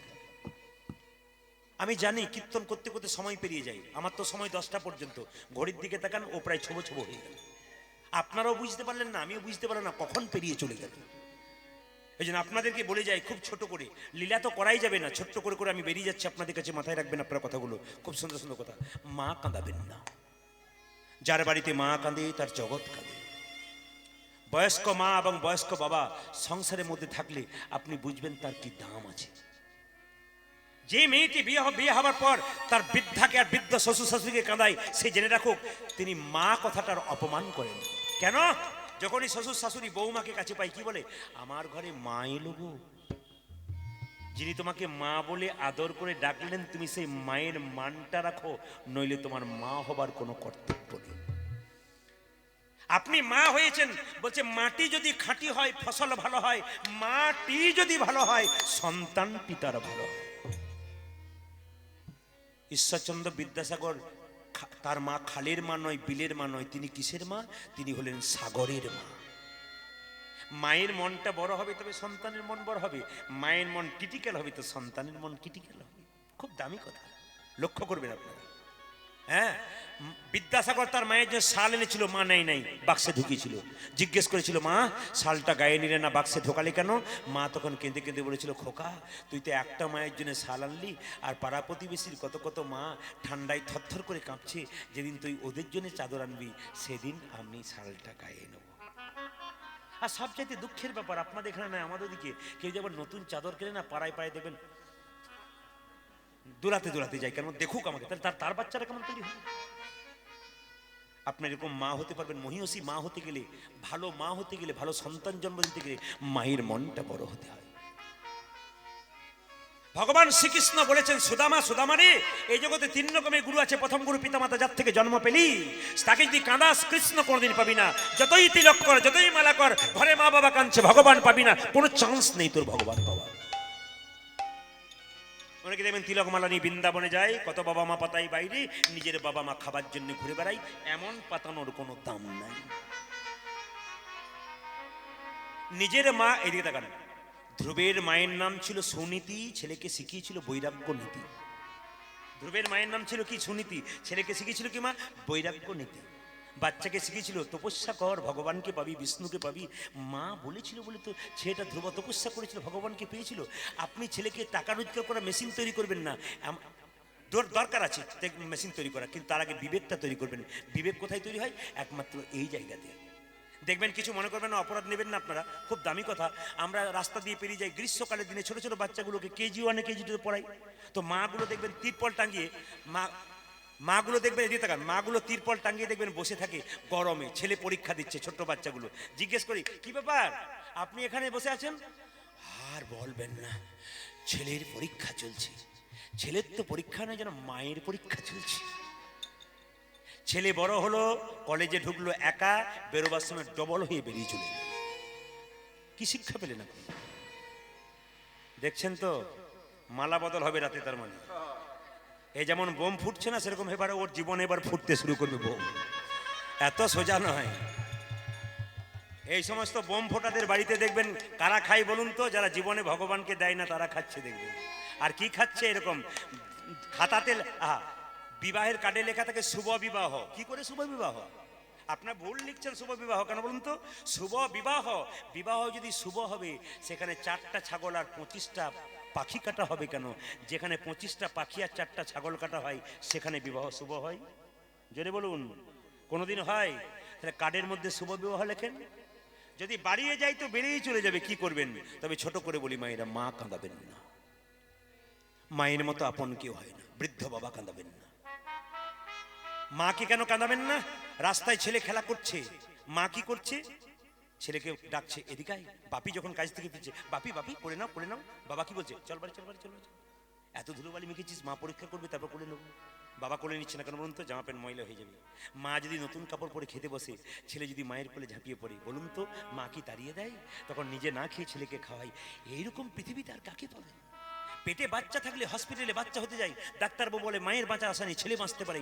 মা তখন মৃত্যুর সঙ্গে লড়াই করতে করতে ডাক্তারবাবুকে ইশারা করে রেখে বলে, ডাক্তারবাবু আমি যদি মরে যাই, মরে যাব, মৃত্যুর আগে আমার খোকাকে যেন দেখে মরতে পারে।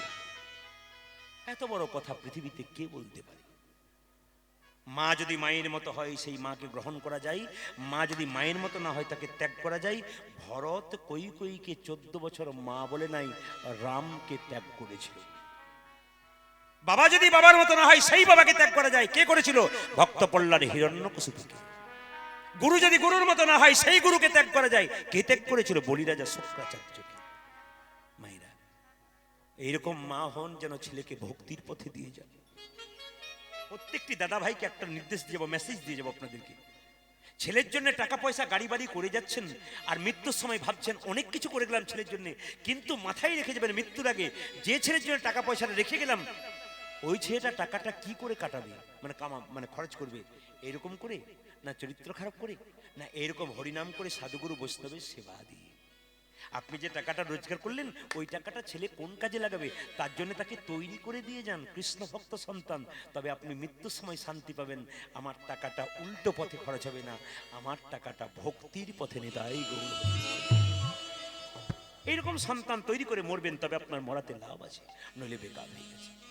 ও মায়েরা, মা যদি মায়ের মতো হয় সেই মাকে ত্যাগ করে যদি দুর্গা প্রতিমাকে তুমি পুষ্পাঞ্জলি দিতে যাও, মা যেন বলতে চাই, মায়ের প্রতিমা মাটির প্রতিমা পুজিস রে তুই, আগে ঘরের মাকে পুজি গিয়ে। সেরকম মা। মায়ের কথা বলবো কত, বলতে গেলে তো অনেক হয়ে যায়। তবে একটা কথা বলে যাই, মায়েরা কেউ মা কাঁদাবেন না, মায়ের মতো আপন কেউ নেই। কেন? পণ্ডিত কি বলেছেন? তুমি যে মা সবে থেকে যা। আপনাদের তো আসতে, আপনারা যেভাবে বসে আছেন জোরে বলুন তো, রাধা রানী কি? আর একটু জোরে শুনবো আমি। শ্যাম সুন্দর কি? মদন মোহন কি? বাবা। শ্যাম সুন্দর কি? আপন আপন সাধুগুরু বৈষ্ণব কি? গৌর ভক্তবৃন্দ কি? হরিবাসর কি? যাদের ঘুম আসছে তাদের কি? না, পরীক্ষা করে দেখলাম আপনারা কত ডুবে আছেন। একটা ভালো জিনিস কি দেখলাম জানেন বলুন তো? ঘুম আসছে যখন বললাম, 2-4 জনে কিন্তু ঘুম এসেছিল, ঘুম ভেঙে গেল। আচ্ছা, মায়েদের একটা সুবিধা আছে কি বলুন তো? দেখবেন দাদা ভাইদের সুবিধা নাই, এখন শীতের দিনে সুবিধা আছে। মায়েদের সুবিধা আছে কি বলুন? যে কোনোদিন জীবনে মাথায় কাপড় নেয় না, ঘুম এলেই দেখবেন পাশের মেয়েটা বলছে, দিদি তুমি ঘুমাচ্ছ? বলে ঘুমায় নাই, ধ্যান করে করে শুনছি। এমন ধ্যান করো না লম্বা হয়ে পড়ে যাবে, তখন তুলে নিয়ে যেতে হবে তোমাকে। মায়েরা মাথার কাপড়টা আপনার নেবেন। ভগবানের ভজনা করতে গেলে মাথার কাপড় আপনার সবাই নেবেন। যে মেয়ে মাথার কাপড় নেই তার লজ্জা নাই। যে মেয়ে মাথার কাপড় নেয় না তার লজ্জা নাই, আর যে মেয়ে নেয় তার লজ্জা আছে। এখন যারা জীবনে নাই না চাদরটা তাড়াতাড়ি নিচ্ছে। আর দাদারা মনে মনে ভাবছেন বলুন বলুন, ওরা কোনোদিন নেয় না, আজকে আপনার কথাই যদি নেয়। না না, নেওয়ার নেওয়ার মন্ত্রটা বলে যাই। আপনার ছেলে রাস্তায় খেলা করছে, আপনি মাথায় কাপড় নেবেন না, লোকে বলবে তোর মায়ের লজ্জা নেই তো তোর লজ্জা থাকবে করে। আপনার জন্য আপনার ছেলেকে কথা শুনতে হবে, মাথায় কাপড় নেবেন। এটার নাম কি? সভ্যতা। যে মেয়েদের মাথার কাপড় আছে ওকে সভ্য মেয়ে বলে, যে মেয়ের মাথার কাপড় নেই ওকে অসভ্য মেয়ে বলে। আমার মায়ের মা বেঁচে ছিল, 95 বছর বয়স, মাথার কাপড় এখানে ছিল। আমার মা বেঁচে আছেন 70 বছর বয়স, মাথার কাপড় এখানে। আমার কাকিমা বেঁচে আছেন, কাপড় সরতে সরতে খোপা মানে বাম্পার পর্যন্ত গেল। এখন যারা বাড়িতে এসছে বাম্পার টাম্পার নেই, হাইওয়ে রোড হয়ে গেছে। আপনাদের কাছে নিবেদন রইল বাম্পার টাম্পার রাখবেন। তবে হ্যাঁ, ও মায়েরা, আগে ভাসুর দেখলে মেয়েরা পর্দা নিত না? যেটা বলুন হ্যাঁ না না, ভাসুর দেখলে মেয়েরা পর্দা নিত না? ভাসুর দেখলে মেয়েরা নিত পর্দা, কিন্তু কখন থেকে পর্দা গেল? যখন থেকে ভাসুর হলো বর্দা, সেদিন থেকে সরে গেল পর্দা। এ কীর্তনে যে কি মজা আছে, সারা রাত্রি হলো কেউ যাবে না বলুন। আর দারুণ জিনিস আছে, এমন রসে ডুবিয়ে রেখেছি যে আর কোনো উপায় নেই। তবে বলে রাখি, আপনারা খুব সাবধানে শুনবেন, খুব দামি কথা শুনবেন। কীর্তন যদি জীব শিক্ষা হয়, তবে আপনাদের সুন্দর কথা বলে যাবে।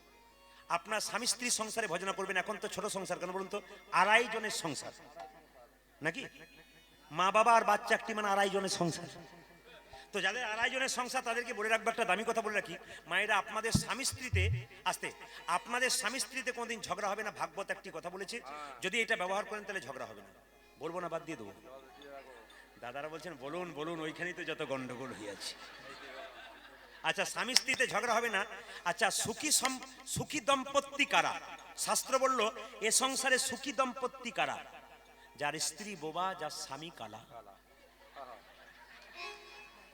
যতই করুক না কেন, উনি মহারাজ তো কানে শুনতে পান না, দরকার কি আছে? মাইক ম্যানের মজা লেগে গেছে বলুন তো। ও তো শুধু টিপছে না, ও তো দেখছে খালি আমাকে। না ঠিক আছে, খুব সুন্দর, দারুণ সাউন্ড আপনার, ঈশ্বরের কৃপা, দারুণ। আমি এসে থেকেই বলেছি দারুণ সাউন্ড, হাতটি দারুণ। এরকম মাইক হলে গানের মজা আছে, বুঝতে পেরেছেন? আচ্ছা, বলে দিই আপনাদেরকে সুন্দর করে। আপনাদের স্বামী স্ত্রীতে যদি কোনো ঝগড়া হয়, মা, মনোবিদ্যা বলল বাচ্চার মনে প্রথম ইফেক্ট হয়। হরে কৃষ্ণ। কৃষ্ণ ভজনা করতে গেলে আগে সংসারে শান্তি চাই, শান্তি নইলে কৃষ্ণ আসবে না। যে সংসারে শান্তি নাই সেখানে কৃষ্ণ পালিয়ে যায়। ওই জন্য বলে রাখি, স্বামী স্ত্রীর মধ্যে ঝগড়া হলে প্রথম কিন্তু বাচ্চার মনে ইফেক্ট হয়। তার প্রমাণটা দেখবেন, আপনাদের চেয়ে বাচ্চারা বেশি বোঝে। দেখবেন, প্রমাণ দেখবেন, সব আসলে বুঝিয়ে এখনো বুঝিয়ে দেবো। আপনারা সবাই চুপ করে থাকুন, দেখুন বাচ্চারা সব উত্তর দিবি, কেউ উত্তর দেবে না। একবার মন দিয়ে উত্তর দিবি, আমি প্রশ্ন করবো। একটা ছেলে বিয়ে করতে গেল শ্বশুর বাড়ি, জোরে বলবি কিন্তু, হ্যাঁ, যখন উত্তর দিবি। তখন সাদা কাপড়টা ঢাকা দিল, আর মেয়েটাকে পিড়িতে চাপিয়ে দেখবি চোখে একটা কি ঢাকা দেয়? জোরে বল। দেখুন কেমন পার্টি বসে আছে, এত সোজা নয়, এগুলো কম বোঝে না, এত ভেবে নিয়েন না। বাবারে, মায়েরা বলে কি, আমার ছেলে যা মোবাইল চালায় না, মোবাইল কেন চালাবে না? আপনি যে এমনি এমনি করেছেন, পেটে বাচ্চা ছিল বলে ও এমনি এমনি করছে। আবার দেখবেন, পেটে বাচ্চা থাকলে ডাক্তার কি বলে, ঘাড়ে বালিশ পায়ে বালিশ নিয়ে শুয়ে থাকবি, দেখবি রিমোট টিপে টিপে টিভি দেখবি, তোকে সিজার করব আমি, তোর কোনো চিন্তা নেই, পয়সা হবে আমার, তোর যা হবে হবে। মেয়ে কি করে, শাশুড়ি মায়ের সেবা নেবার জন্য পা মেলে হাত মেলে শুয়ে দেয়, আর দেখবেন টিভিতে রিমোট টিপে টিপে টিভি দেখে, বাচ্চা জন্ম নিয়ে এদিক ওদিক তাকায়, মাটা বলে বাবারে কি বাচ্চা, কি হলো গো, যেন কি খুঁজে খুঁজে বেড়াচ্ছে, কিছুই খোঁজা নাই, রিমোট খুঁজে খুঁজে বেড়াচ্ছে। কি খুঁজছে? রিমোট খুঁজে খুঁজে বেড়াচ্ছে। এই দিকে তাকাবেন। তবে বলে রাখি মায়ের, আস্তে, আপনার যে পান পাতাটা চোখে দিন, ওই পান পাতাটার তত্ত্ব কি? পান পাতার তত্ত্ব কি? এই গোষ্ঠী এসে কিছু জানতে হবে। পান পাতা কেন আপনারা নেন? সবাই তো বিয়ে করেছেন, পান পাতা কেন নেন? পান পাতা নেওয়ার তত্ত্বটা বলি। পানটা হচ্ছে যোগমায়া। যখনই মেয়েটা পানটা সরিয়ে স্বামীর মুখ দেখবে, তখনই মায়ার যোগ হবে, হবে না? যখনই মেয়েটি পানটা সরিয়ে স্বামীর মুখ দেখবে, মায়ার যোগ হবে। এটি কালকে যেখানে গাইছিলাম, কাকাবাবু বাড়িতে বাসা, উনি বলছেন বাবা তোমার সব কথা ভালো লাগলো, একটি কথা আমার প্রতিবাদ আছে। বলে কেন? তুমি যে বললে পান সরালে মায়া হয়, কি করে হয়? আমার কেন? আমার 3টে ছেলে 3টে বউ, মায়ায় নাই, খালি ঝগড়া করছে। বললাম ঝগড়া কেন করবে না কাকাবাবু? পান ঢাকা দেবার আগে কতবার রাস্তাতে দেখা হয়ে যায়, ওই জন্য আর ঝগড়া হয় না। যে প্রথম পান ঢাকা নিয়ে দেখে তার ঝগড়া। মায়েরা, তত্ত্বের দিকে যাই, বাস্তব দিয়ে তারপর মহাভারতের কথা যাবো। একটু ছোট করে বলি, বাস্তব কথা কি? স্বামী স্ত্রীতে কোনদিন ঝগড়া হবে না। একটা সুন্দর কথা বলি, ছেলে মেয়ের বাচ্চার মন কিন্তু নষ্ট হয়ে যায় আপনার ঝগড়া করলে। একটা বাড়িতে স্বামী স্ত্রী খুব ঝগড়া করে, পাশের বাড়ি মেয়ে এসে বললো, এই যে দিদি তোমরা ঝগড়া করছো, আমাদের বাচ্চাগুলো নষ্ট হয়ে যাচ্ছে। তবে শোনো, পাশের গ্রামে সাধু বাবা এসছে, বাবার কাছে যাও, মন্ত্রপুত জল দেয়, আর তোমাদের ঝগড়া হবে না। এখন স্বামী স্ত্রী কি করেছে মা, দুজনে সাধু বাবার কাছে গেছে।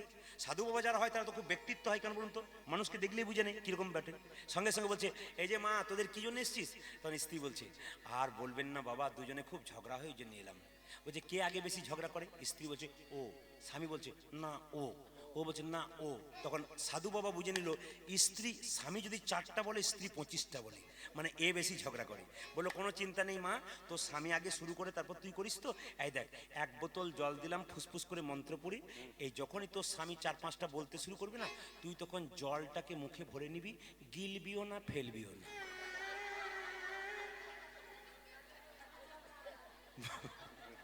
বুঝতে পেরে গেছেন? মানে যখনই ঝগড়া শুরু করবে, দাঁড়াও দাঁড়াও নিয়ে হপ, বুঝতে পেরেছেন? গিলবিও না ফেলবিও না। ভাগবত বললো স্বামী স্ত্রীতে ঝগড়া হবে না কখন? যদি ভজন আর ভজন একসঙ্গে হয়। ভজন কি? ভজন কি? ভজন কি?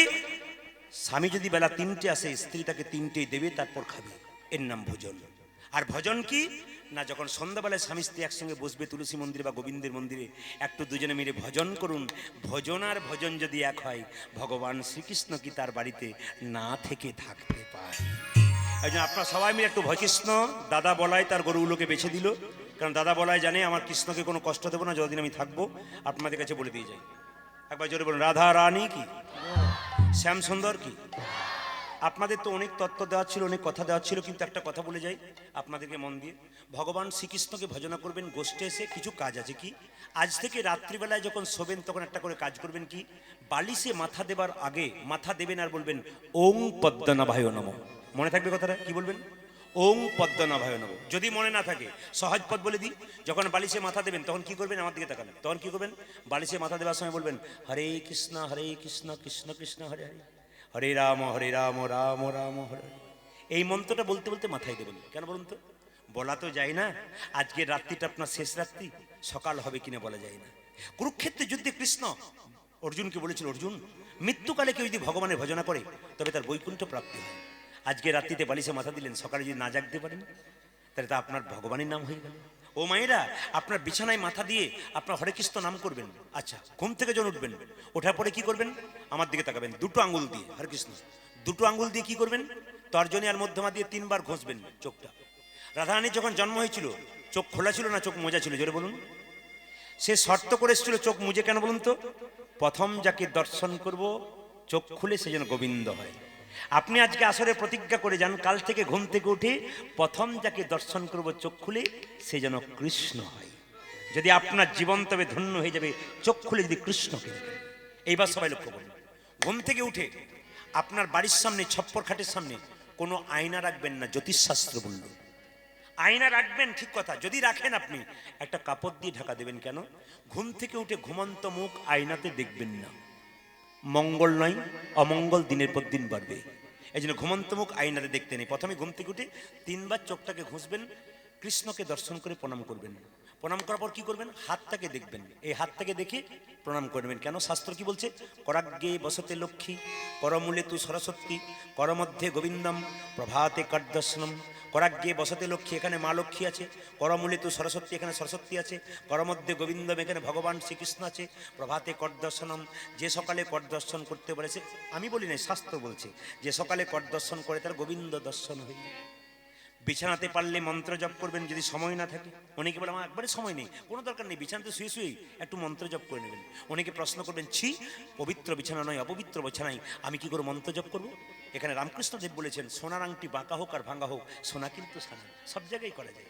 মহাপ্রভু বলেছেন, খাইতে শুতে যথাযথা সব জায়গায় নাম করা যায়। আপনি বাথরুমে বসেছেন, নাম করবেন। আপনি শুয়ে আছেন বিছানায়, নাম করবেন। গুরুমন্ত্র এখানে জপ করা যায়। প্রমাণ কি? মহাপ্রভু যখন নীলাচলে গিয়েছিল, তার সঙ্গে ছোট্ট একটা বাচ্চা ছেলে গিয়েছিল গোপাল। সে জিজ্ঞেস করেছিল মহাপ্রভুকে, মহাপ্রভু পায়খানায় বসে জিভটাকে দাঁত দিয়ে চেপে ধরেছে। গোপাল জিজ্ঞেস করছে, ঠাকুর তুমি যখন পায়খানায় বসছিলে জিভটাকে দাঁত দিয়ে চেপে ধরলে কেন?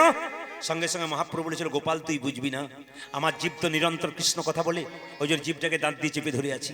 আচ্ছা প্রভু, আমি বলছিলাম কি, যদি কেউ মৃত্যুকালে তার বুকের খুব যন্ত্রণা হয়, সে কি কৃষ্ণ কথা বলতে পারবে না পায়খানা অবস্থায়? গোপাল সঙ্গে সঙ্গে গোপালকে মহাপ্রভু ধরে বলেছিল, গোপাল গুরু একটা হয় দীক্ষা গুরু, শিক্ষা গুরু অনেক হয়, যার থেকে শিক্ষা পাই, তুই আজ থেকে আমার গোপাল গুরু। তখন মহাপ্রভু বললেন, খাইতে শুইতে যথাযথা সব জায়গায় হরিনাম করা যায়। আপনাদের কাছে নিবেদন রইল মায়েরা, তুলসী মঞ্চে জল দেবেন, আস্তে জল দেবেন, ভিজে কাপড়ে দেবেন না, শুকনো কাপড়ে দেবেন। কেন দেবেন না? জল গড়িয়ে পায়ে থেকে নেমে মন্দিরে পড়লে অন্যায় হয়। তুলসী মন্দিরে জল দেবেন, গলায় কাপড় দিয়ে দেবেন। তুলসী মন্দিরে জল দেবেন, পশ্চিম দিকে মুখ করে দেবেন না। প্রশ্ন করবেন কেন? মুসলমানরা নামাজ পড়ে বলে? না না, আমাদের শাস্ত্র বলছে পূর্ব দিকে সূর্যদেব উদয় হয়, সূর্যকে পিছু করে হিন্দু কোনো ভালো কাজ করবে না। কাজগুলো জেনে রাখবেন, জীবনে লাভ হতে পারে। আবার কি আরো তত্ত্বে আছে, বলে কি তুলসীর পাতা যখন তুলবেন, পাতা তুলতে তুলতে পাতা বা গাছের ডাল ভুল করে ভেঙে গেলে কৃষ্ণের অঙ্গে আঘাত করা হয়। যখনই পাতা তুলবেন খুব মন দিয়ে তুলবেন, কেন গোবিন্দের সেবার সময় মন দিয়ে করবেন। মন এক মন লাগালে গোবিন্দের কৃপা হয়ে যায়। তুলসী পাতা তুলবেন, তবে হ্যাঁ পাতা তুলতে তুলতে পাতা ভাঙতেই পারে। আপনি এক কাজ করবেন, হরে কৃষ্ণ মহামন্ত্র বলতে বলতে তুলবেন, ভাঙলে ক্ষতি নাই। তুলসী পাতা যখন তুলবেন মায়েরা, তোলার পরে কি করবেন? অনেকে দেখবেন তিলক মালা নিয়ে লোকে ঠাট্টা করে না? অনেকে দেখবেন কিছু মনে করবেন আমাদের এখানে তিলক মালা নিয়ে ঠাট্টা করে। না না, ঠাট্টার কোনো কারবার নেই। একটা কথা কাজ করবেন, আপনি তিলক নেবেন প্রত্যেকদিন, বাচ্চাকে দেবেন। কি করে দেবেন? তুলসী গাছের নিচে যে কাঁচা মাটিটা আছে, জল ঢাললেন তো, জল ঢালার পর এই আঙুলটা দিয়ে আপনি মাটিটাকে এমনি করে ঘষবেন 3 বার, কপালে 3 বার লাগাবেন, বাচ্চাকে দেবেন, আপনি দেবেন, আপনার তিলক কাটা হয়ে যাবে।